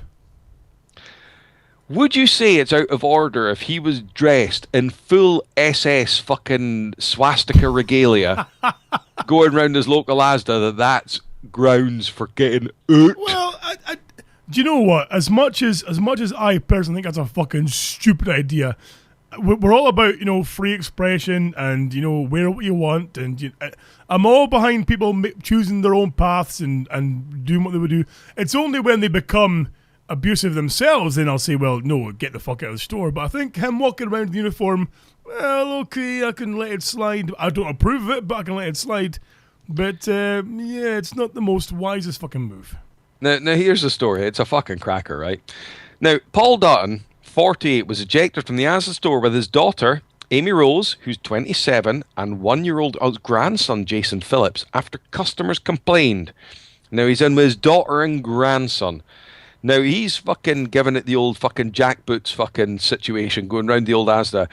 The granddad, because he's in full black SS uniform with the red swastika on the arm. He's wearing the peaked cap, the fucking full shebang. And he was ejected. Now, there was a Polish-born fucking plumber called Rosina Rusin, 60, whose family died in the Holocaust. Witnessed him marching around the store. People's mouths were open and falling open. I wanted to make sure he was evicted. Now, I'm seeing a touch of irony there. Right? But she goes on to say, my grandmother's family were annihilated in the gas chambers. One lady was very upset. Apparently, he said, I do not see why I have offended anyone. He also goes on, now he's a father of 6. He does have 26 Nazi tattoos, none on his face or neck, so he gets some marks for that. But he has said, it's good enough for Prince Harry. Good enough for me. Right. Fuck's sake. It was good to... Oh, see, again, Star Trek, transporters, fucking replicators. We can't have nice things because of you people. That's why we can't have nice things, because you're all fucking stupid. I mean, here's a girl here in Russia Pink, this I assume you'll love as well. A Russian teenager who has just sold her virginity online for £17,500. Jesus. Someone has paid 17.5 grand to take a girl's virginity. I mean, what kind of fucking world are we living in where not only does she get paid, basically prostitutes herself to get fucking money, £17,500. I'd probably sell my ass virginity for that kind of money. Now, I have to inquire, is she a Hippocrates swamp donkey? Not that I can tell. I mean, the photograph here, brunette, nice smile, blue eyes, slim build, attractive, you know, she's a bony enough girl, but Nice tits? I can't tell. That it's a very high photograph, but we can. It's 900,000 rubles, which works out at 17,000 fucking £500 in real money. You know, that's fucking mental. But I don't see. That's the one thing I don't get. Right now, she's never had sex before. Right. So someone's paying £17,500 to be the first person to put the penis inside their vagina. Exactly. To be the first person who's, and she's not going to really enjoy it because it's the first time, And let's face it, she's going to have a fucking fanny like a mouse's ear, right. And she ain't going to have a fucking Scooby-Doo, what she's fucking going on about. You're as well going to fucking shoving your cock in a fucking keyhole. Oh, for fuck's sake. Are you saying you prefer your woman well used? Oh no! I'm laying you a trap there just in case. Wow. See, well, that was a trap, and you have completely escaped the trap. So well done, sir. Can I just how should we say, distance myself from the previous comments of the host of the show there? And if anyone in particular, I don't know, maybe anyone, currently receiving your penis, so would like to complain about the previous comment, that'll be Scott at doghousebastards.com. I wasn't saying that they're all the same. I'm saying is that maybe what you choose to, prefer to, whatever. So, are you trying to say that Joe's got a fanny like a burst welly or something? No, not in the slightest. But what I'm saying is that would you prefer to have somebody who's been pulled out more times than a fucking bear stuck in a hedge, or would you like that moose's lug? That's my question. I don't mean to offend anybody. I'm sure Jables has got a thing. It's like, like a pinhole in a fucking cushion. That's maybe all we know. But I mean, listen. Her vagina is just like it's like if you could just pick up the sun and you throw it in the air and it just turns into sunshine. I can imagine, and I can see why her parents are very fond of you because if they were to perhaps if they thought let's go and investigate about this man that she's in love with and thought, well, let's go see what his show's about and find you speaking about getting lap dances from barmaids and speaking about their daughter's vagina. See, that's why I had to stop you from speaking about the Rubes' bits, because family members hear this thing, and we end up looking like cunts. You see, Pink? You see? Do you see what happens? This is why we can't have nice things. Well, they start off as nice and then they look burst wellies come the end of it. Like a ripped out fireplace. Speaking of fireplaces, how's your wood burning stove doing? I'll go and metaphorically chuck a log in it. Like a tear in a sofa. What the fuck is that? It's just so... like the whole of fucking iceberg made down the Titanic. Like an axe wound in a gorilla's back. Did you see? Now I don't know if we can get it up quickly enough. Did you see the all the different names for a woman's vagina on Facebook? I did. I believe somebody posted it in the DHB group chat, and I've got it here as well. And it's basically a list of different slang words for the vulva, And I'm going to run through it. It was actually our friend... or the patience, as it's called. Yes, it was actually our friend John Milbank. And here we go. That's a bit of a strong term of phrase. It's someone that we kind of, listens to the show. Someone, yeah, exactly. So someone we tolerate. We've got an axe wound, bald man in a boat, the bean, the bearded clam, the bearded oyster, the beaver, the beef curtains, the box, the bread, the boujou, the camel toe, the candy, the chach, the cha-cha, the cherry, the cho-cho, the chaunch, the choot, the clit, the cooch, the coochie, the coosie, the cooter, the crotch, the cutter, the cunt, the cussle, the cut-up, the downtown, fanny, fish taco, flange, fur burger, fur pie, gap, gash, hairy burger, hoo-hoo, kitty, hooch, cooch, cooter, love of Venus, lunch meat, man in the boat, meat wallet, minge, moose knuckle, minge, moose knuckle, muffin, nappy dugout, Needin, nookie, open wound, pink canoe, pink sausage wallet, pink taco, poon, poonaner, poonani, poontang, poontang, pootang, promised land, Punani, pussy, queef, queff, quaff, quem, quivering mound of love pudding, roast beef, slit, snatch, soggy box, squeeze box, sweetness of Venus, tang, trim, tunnel of love, twat, vag, vajayjay, vertical smile, woo, wooget and wugget. And relax. Who calls a wugget or a wooget? And do you know what, right? When I went on this, I immediately went on and noticed, and someone else had picked up on it. Where's Fudd? Yep. Oh. I mean, if someone said to me, "Go and geese come and check out my wooget," what the fuck, a wooget? You're like a fucking Wookiee, you bald cat. Wooget.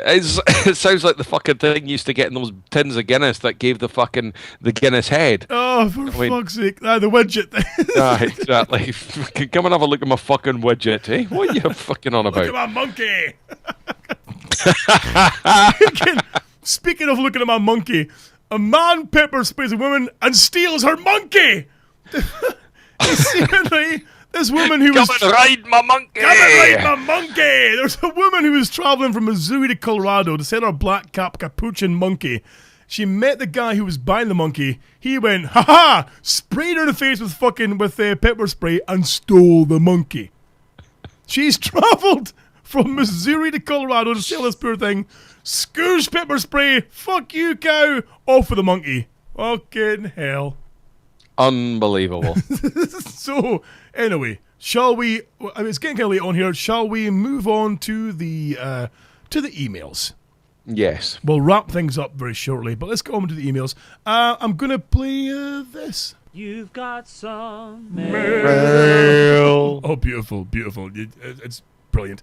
We've got one from someone who calls themselves Oscar. And hello. Oscar writes, "Hi there, Doghouse.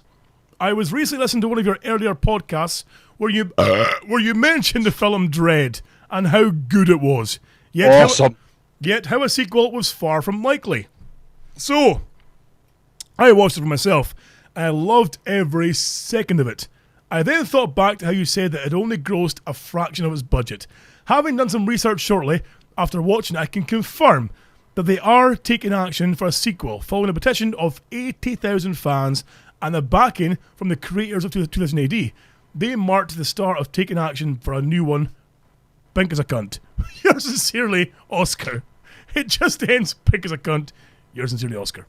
So, Pink, exciting news. Of course, you and I both are big Dread fans. Love the film. It's just an amazing film. It's fantastic. I love the shit out of it. No, it's one of these films like as comic book films and whatnot, right? And you've been to see one this week, so we can have a wee confab about that. But, I did.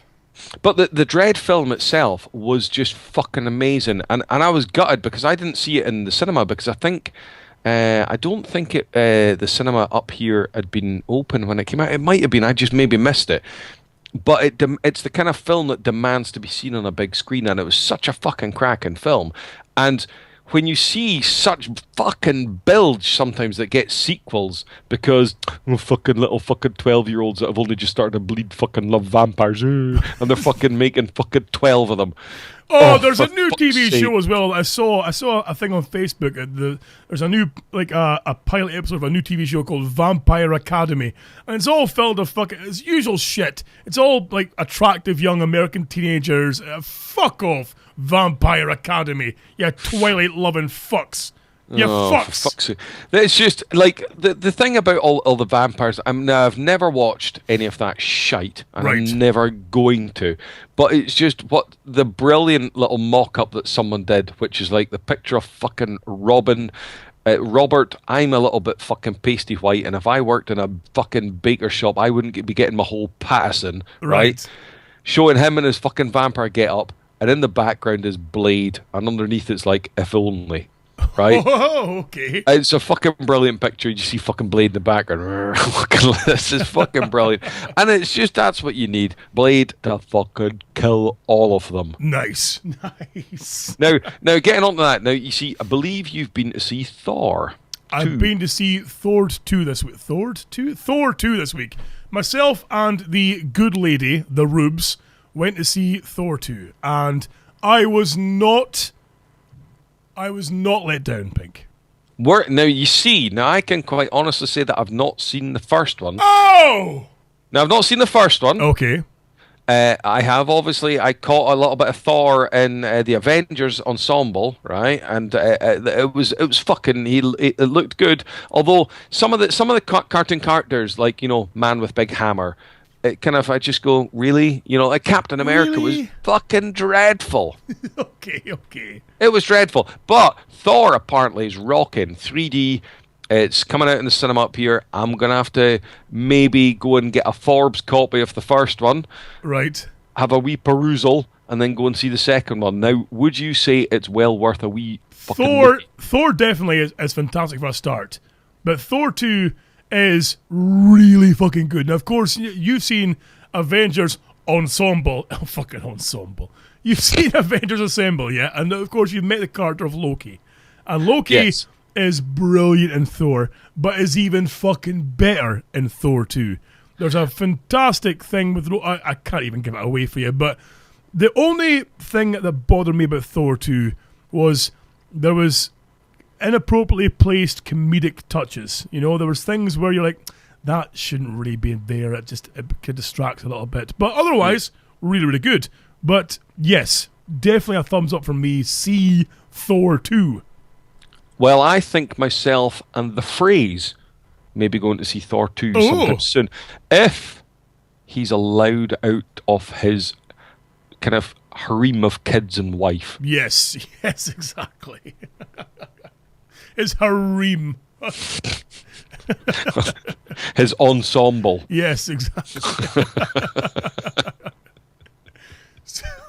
So yes, definitely go see Thor 2. Now, we do have another email here as well. We've got one from... Now, remember a while back, Pink, we had an email from a guy called Tom from Warwick. And Tom was a... He was the kind of the local, how shall we say, minister for immigrants. Well, he himself is a Polish chap. Oh no, this is the no, you see Warwick. I thought it was you mean my friend? Yes, your friend, yes. Well, he writes again. Hello. And he says, Dear Scott, hope you are well. I cannot believe that you allowed that excuse for a man, Pink, to put Warwick in the bin on the last show for having two Polish folk on its grounds. I am so disappointed, especially after arranging all the plans for DHB Christmas party. You may say, what? Well, let me explain. As a friendly man, I wanted to give back to you something special this year and organise a Christmas party for all the bastards and their ladies and coops. I have already... I like how she's not classified as a bastard or a lady. Quality. I have already booked the whole of fucking Warwick Castle for that event in mind, with a free entry to all, 2 rooms and a fucking spire. With a free entry to all loyal listeners from surrounding shires. We would feast whole night in the halls of this fine establishment, having scat. Holy shit, that's a bit dirty. Having Scott sit on the throne as a king of the night. Yeah, I like this already.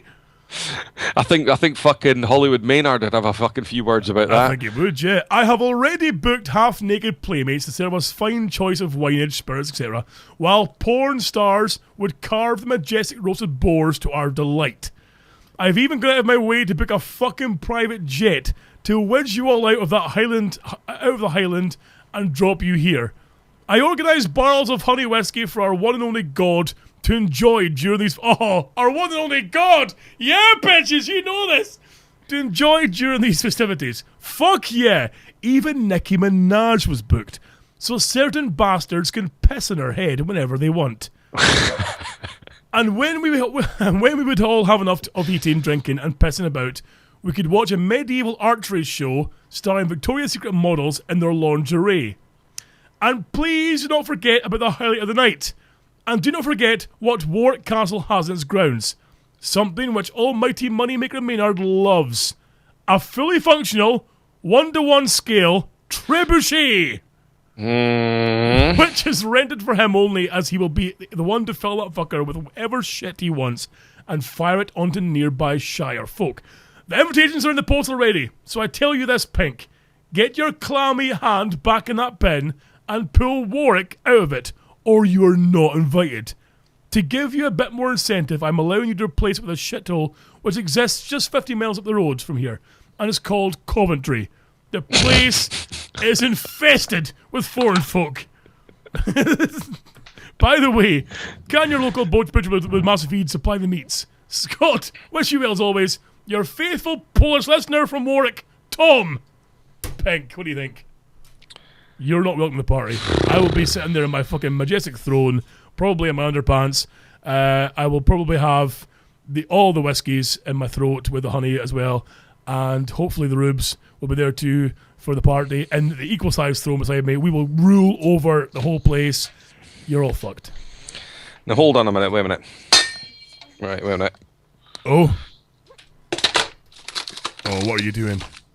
I've got a rummage in. Do you have any idea how much is in this bin? Oh, there's a lot in that bin.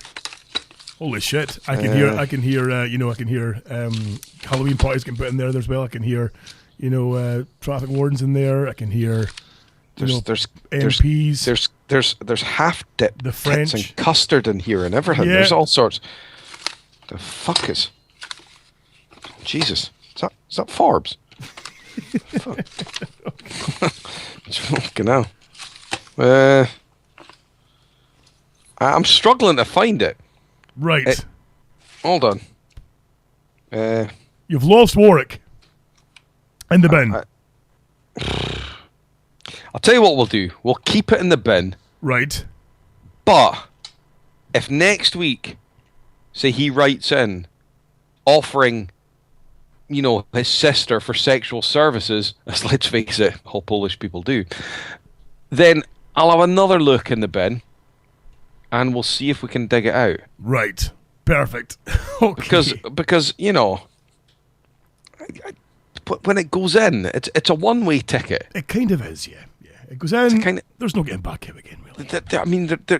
I don't actually know if anything's ever come out the bin before. It's a bit like Maynard's Gulag, You're in, it's done.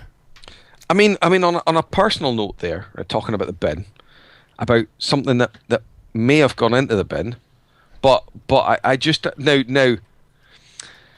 Say for instance, big man, right? You were gonna order something from an internationally renowned author. Okay. And you contacted that. Me. Yeah, well, yeah, anyway, say you contacted, say, a world-renowned author in Australia, right? And you asked that author in Australia, hey there, Dean from Australia. Yibbida. Yeah.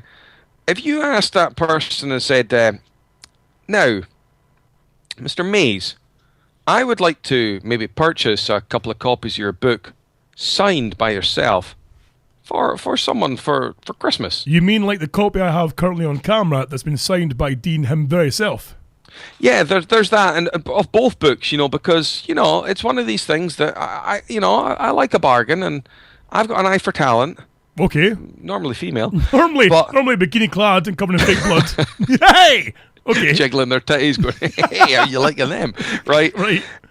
Now, I thought to myself, well, it might be a keen purchase if I were to purchase a couple of books for someone for, say, a Christmas present, and you know, that'd be cool. And say, for instance, you contact said world famous author Dean Mays, Hambledown Dream, and the fucking Permagank Mank fucking book Right. thing or whatever, right? Now, and you ask him how much to ship them over, and he forgets to get back in touch with you. Now, well, he's a busy man. I mean, he's a pediatric nurse, I believe, as well. He's an author. You know, it's not a lot of time. He's got 2 kids, a family to support. You know, it's not a lot of time to be focusing on some fucking pink-headed man from Scotland. now, to be fair, right, I will read you the messages. Right. And you can see. Now, I'll have to ask you whether or not he goes in the bin. Now, I've got the bin primed here. Right. Right. Well, I like Dean a lot. He's a friend of mine, and I will sit on the fence, and basically I will be like the devil's advocate. I will play both sides here. So you fire on, and I will give you a very objective viewpoint. I hope it's a fucking sturdy fence. Okay. Right. Right. Now, I message him. Now, this is said with the utmost respect for his heritage. Right. G'day, Struth, Shrimp, tie me down, kangaroo, yagla. Yagala. Feed me, old mate. How much would 2 hardback copies of your book cost shipped to me, signed by the nurse? Smooches. Right. His response is, let me work out some numbers for you. How the fuck's he gone American? I know, exactly. Right? Oh, it could even be Indian before we get fucking finished this. Okay. Let me work out some numbers for you, and I'll let you know. I am washing clatty fannies just now. Right? Right. So, my response is the Coop's visiting with some pals. Okay. That'll be great, buddy. I wish, leave it with me. Now, 13 days later, I have to message him going, oi, beardy weirdy. And he goes, shit, I owed you some information. Sorry, mate, I'm on the case. And I've said, slackness like that makes content for the show. Mm-hmm. Oh, fuck, is his reply. Now, it's taken another few days and he's got back in touch. Now, this is where then it may be him and maybe the continent and the mail service is going to go in the bin. So he says, I've worked out the cost of getting those 2 books to you. And for 2 books at 25 Australian dollars, plus the shipping of 45 fucking dollars, it's going to snag you close to $100. $100. Oh, for fuck's sake! What? You can Now- buy 2 copies here on Amazon, I believe, and you of course using our Amazon link at thpamazon.co.uk. You can buy 2 copies on Amazon here and just like fake sign them if need be. Fake sign them. Well, no. But the whole idea is, you know, I'm wanting it signed, you know. And he said the alternative would be to place an order through the book depository. A good idea. For about 16 a piece and Well- get them shipped free to you. And he'll sign a couple of bookmarks for each book and post them up, which will cost him about $5. What you mean, like these 2 bookmarks I have here that are both signed? Yeah, but I mean, $100. But I mean, now, you know, I'm sure the books are good. Listen. But really, are they that good? For for the 150th show, we are going to have a series of giveaways during the show, so that only those who are tuning in live are going to win this stuff, you see. Now, and one of the prizes we're going to have is, I haven't quite worked out what the contest is going to be yet, but we will be giving away the signed copy of Gifts of the Paramank from Dean Mays, and we will be giving away 2 signed bookmarks as one of our contests. No, I have been known to see into the future. Okay. And I can almost confidently predict that I will win those prizes. Right.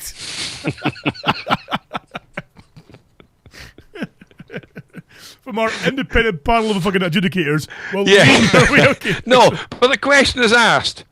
Does the beardy fuck Dean Mays from Australia, who so haphazardly and shoddily didn't get back to me in a ship-shapely fashion, and his fucking arse-ripping fucking postal charges from fucking Van Diemen's Land, where we used to send Van Diemen's fucking... Land. We used to fucking... Listen, it fucking...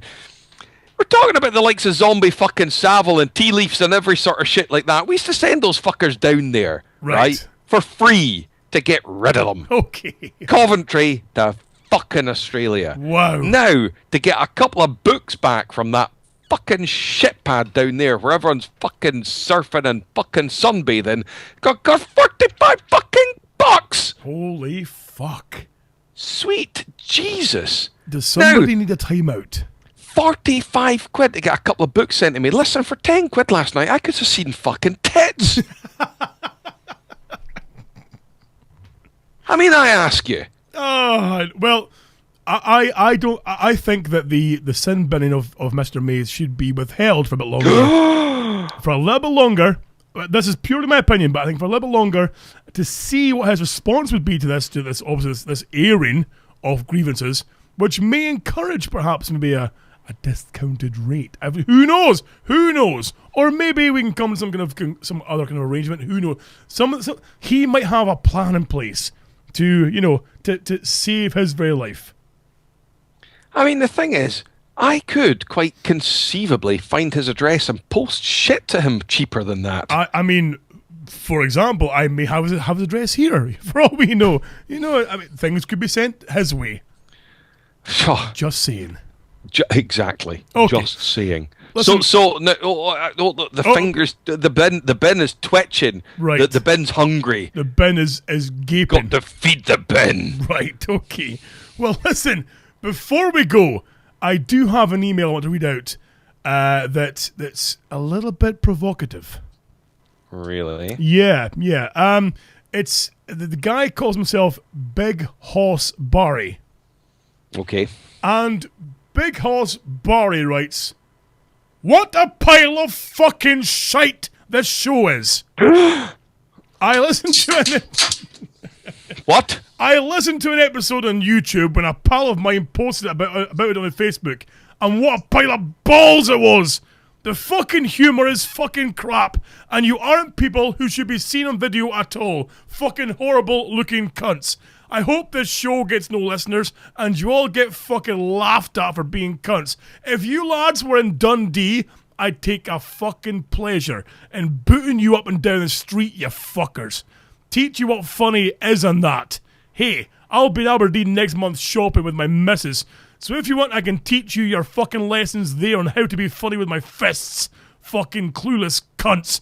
Stop embarrassing yourselves on the internet, you cunts. From Big Hoss Barry. From Dundee. From Dundee.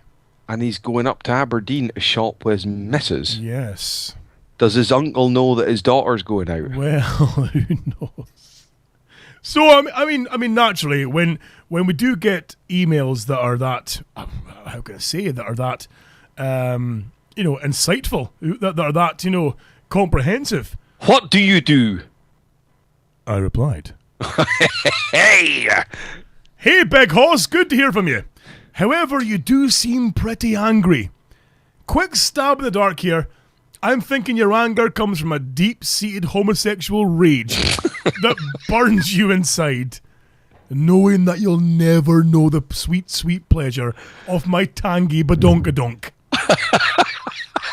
And you're forever condemned to plough your sausage into your Shergar-looking missus until you get old and sad. And when you say you're coming to Aberdeen with the missus, did you mean on the missus? I have visions of you sitting majestically on her back, her long mane whipping you in the face, as her horse-looking fucking pus while the wind smashes way through your string vest, whipping your nipples into a sexual frenzy, whereby you pull into a lay-by and let her smash her majestic horsecock right up your tight wee chocolate wizwam. Here's the shocker, pal. If that's happening, then you're already gay. Respect, from Scott." He replied. Oh. He replied, Good. "You're fucking dead! Fucking dead! I'm gonna find you and kill you, you fucking cunt! I ain't no shirt after you fucking cunt! You're dead!" So, I haven't replied yet because this literally was going back and forth today before the show. So I haven't replied yet, but next week So this is the first time that there's going to be a to be continued. This is the first time we've got a to be continued with Big Hoss Barry. So next week we'll have more correspondence back. Oh, well, I say more. I mean, of course, I'll reply. But it depends if he then counter-replies and we'll go. But next week we should know more from Big Hoss Barry. Can I say that in no way, shape or form is it incredibly obvious that he actually is from Dundee due to the limited grammar in his first response? The limited grammar and the outrageous homophobia involved. So yes, he could be well from Dundee. Oh, I mean, he's the kind of guy that when he goes out to buy an ice cream insists on a twister, you know? Right, okay. So he can go, you know, that's the... Folks, thank you for tuning in to tonight's DHB episode with myself and Mr. Pink. Of course, folks, if you want to help support our show, the best way you can do so is by buying from Amazon. Of course, this time of year, we're all buying things from Amazon for Christmas time and for everything else. Everything is bought from Amazon if you can. If you do that, use our link on our website, dhbradio.com, or go to dhbamazon.co.uk. It takes you to the regular Amazon site. Whatever you buy, it costs you just normally what you buy in a way. It doesn't cost you any extra, but we get a small rub from things you buy, and it really helps support our show. I mean, the last 2 months alone have helped pay our costs. So by doing that alone, which costs you nothing, you help support our show. What you do is go to your browser, type in dhbamazon.com. .co.uk. Go to that. Sorry, is it dhbamazon.co.uk? It is, yes. Right. Go to that page, then click on bookmark page. Then you can change the name and put Amazon buying link. So that then when you go to your favorites and you want to go to Amazon, you don't just click straight to Amazon, you go through our link, which gives us a wee reach around. And who doesn't like a reach around in this weather? Exactly. So Pink, what about you? Do you want to say goodbye to them before we go? Yeah, well, a quick shout out to Simon Fleer, who was out last night. Shout out to a mate I met, Ian Miller. Shout out to Adam again. It was good to kind of see him. Quite literally, I've only seen him probably about 3 or 4 times the last sort of 15 years. It was good seeing him. And that's about it. I'm just going to have a quick look and see on the reviews to see if we've had any recent reviews. Well, while you do that, I will quickly say, folks, again, if you also want to buy any of our merchandise, go to dhbshop.com, and there's some of our newer shirts. There are new shirts coming, hopefully. We have had, again, I know I keep saying all the time, but we have had a delay again getting our latest order of shirts in, so I apologise to those of you who are still waiting. I am chasing up our printer guy, who is the most unreliable fucker on the planet, but we are going to get those to you very, very soon. So if you are waiting, I can only apologise, but we will get things to you very, very soon. On that note, I think that's pretty much it. Of course, we've got our iTunes reviews. Thank you very much. Again, if you can, it also helps support our show if you subscribe to our show through iTunes. And if you can, take a minute to leave a 5-star rating and a comment about the show. That would be much appreciated. It really helps us. And I'll tell you what, on the subject of iTunes reviews, now there's been a review there for Gottfried. Now, listen, if you listen to the show, as the big man says, please leave an iTunes review. Exactly. Now, I've got an especially heartfelt message to Sassy. Sassy. Oh, yes. I know you love our show. I know you love our show, and I know you listen to our show, and this is a heartfelt plea to you. Right. When you're listening to the show, do the decent thing. Click on that review and review our show. And while you're at it, then log out and log in with all your relatives' details and leave us some reviews, because we really need them. Okay. In fact, while you're at it, create multiple identities and leave us lots of reviews. Right. Please. Okay. Because I love you. Fuck's sake. That qualifies for an in-joke button, but I can't be honest with it. So yeah, thank you to everyone as well. Hopefully for next week we'll be back to our regular Monday slot. Of course, folks, remember that the show now records the video. We record the show on broadcast video on a Sunday or Monday, and the show is released in podcast format on the Tuesday. So again, I apologise for that, but it had to be done because time now of an evening can be limited if I'm working through the day or if I'm working nights and blah blah blah. Bullshit. It basically means I've got more time to get more things done. So that's pretty much it. So from now on, Tuesdays are our release date for our podcast. Monday for our video podcast. Normally, tonight hopefully will be a video online as well.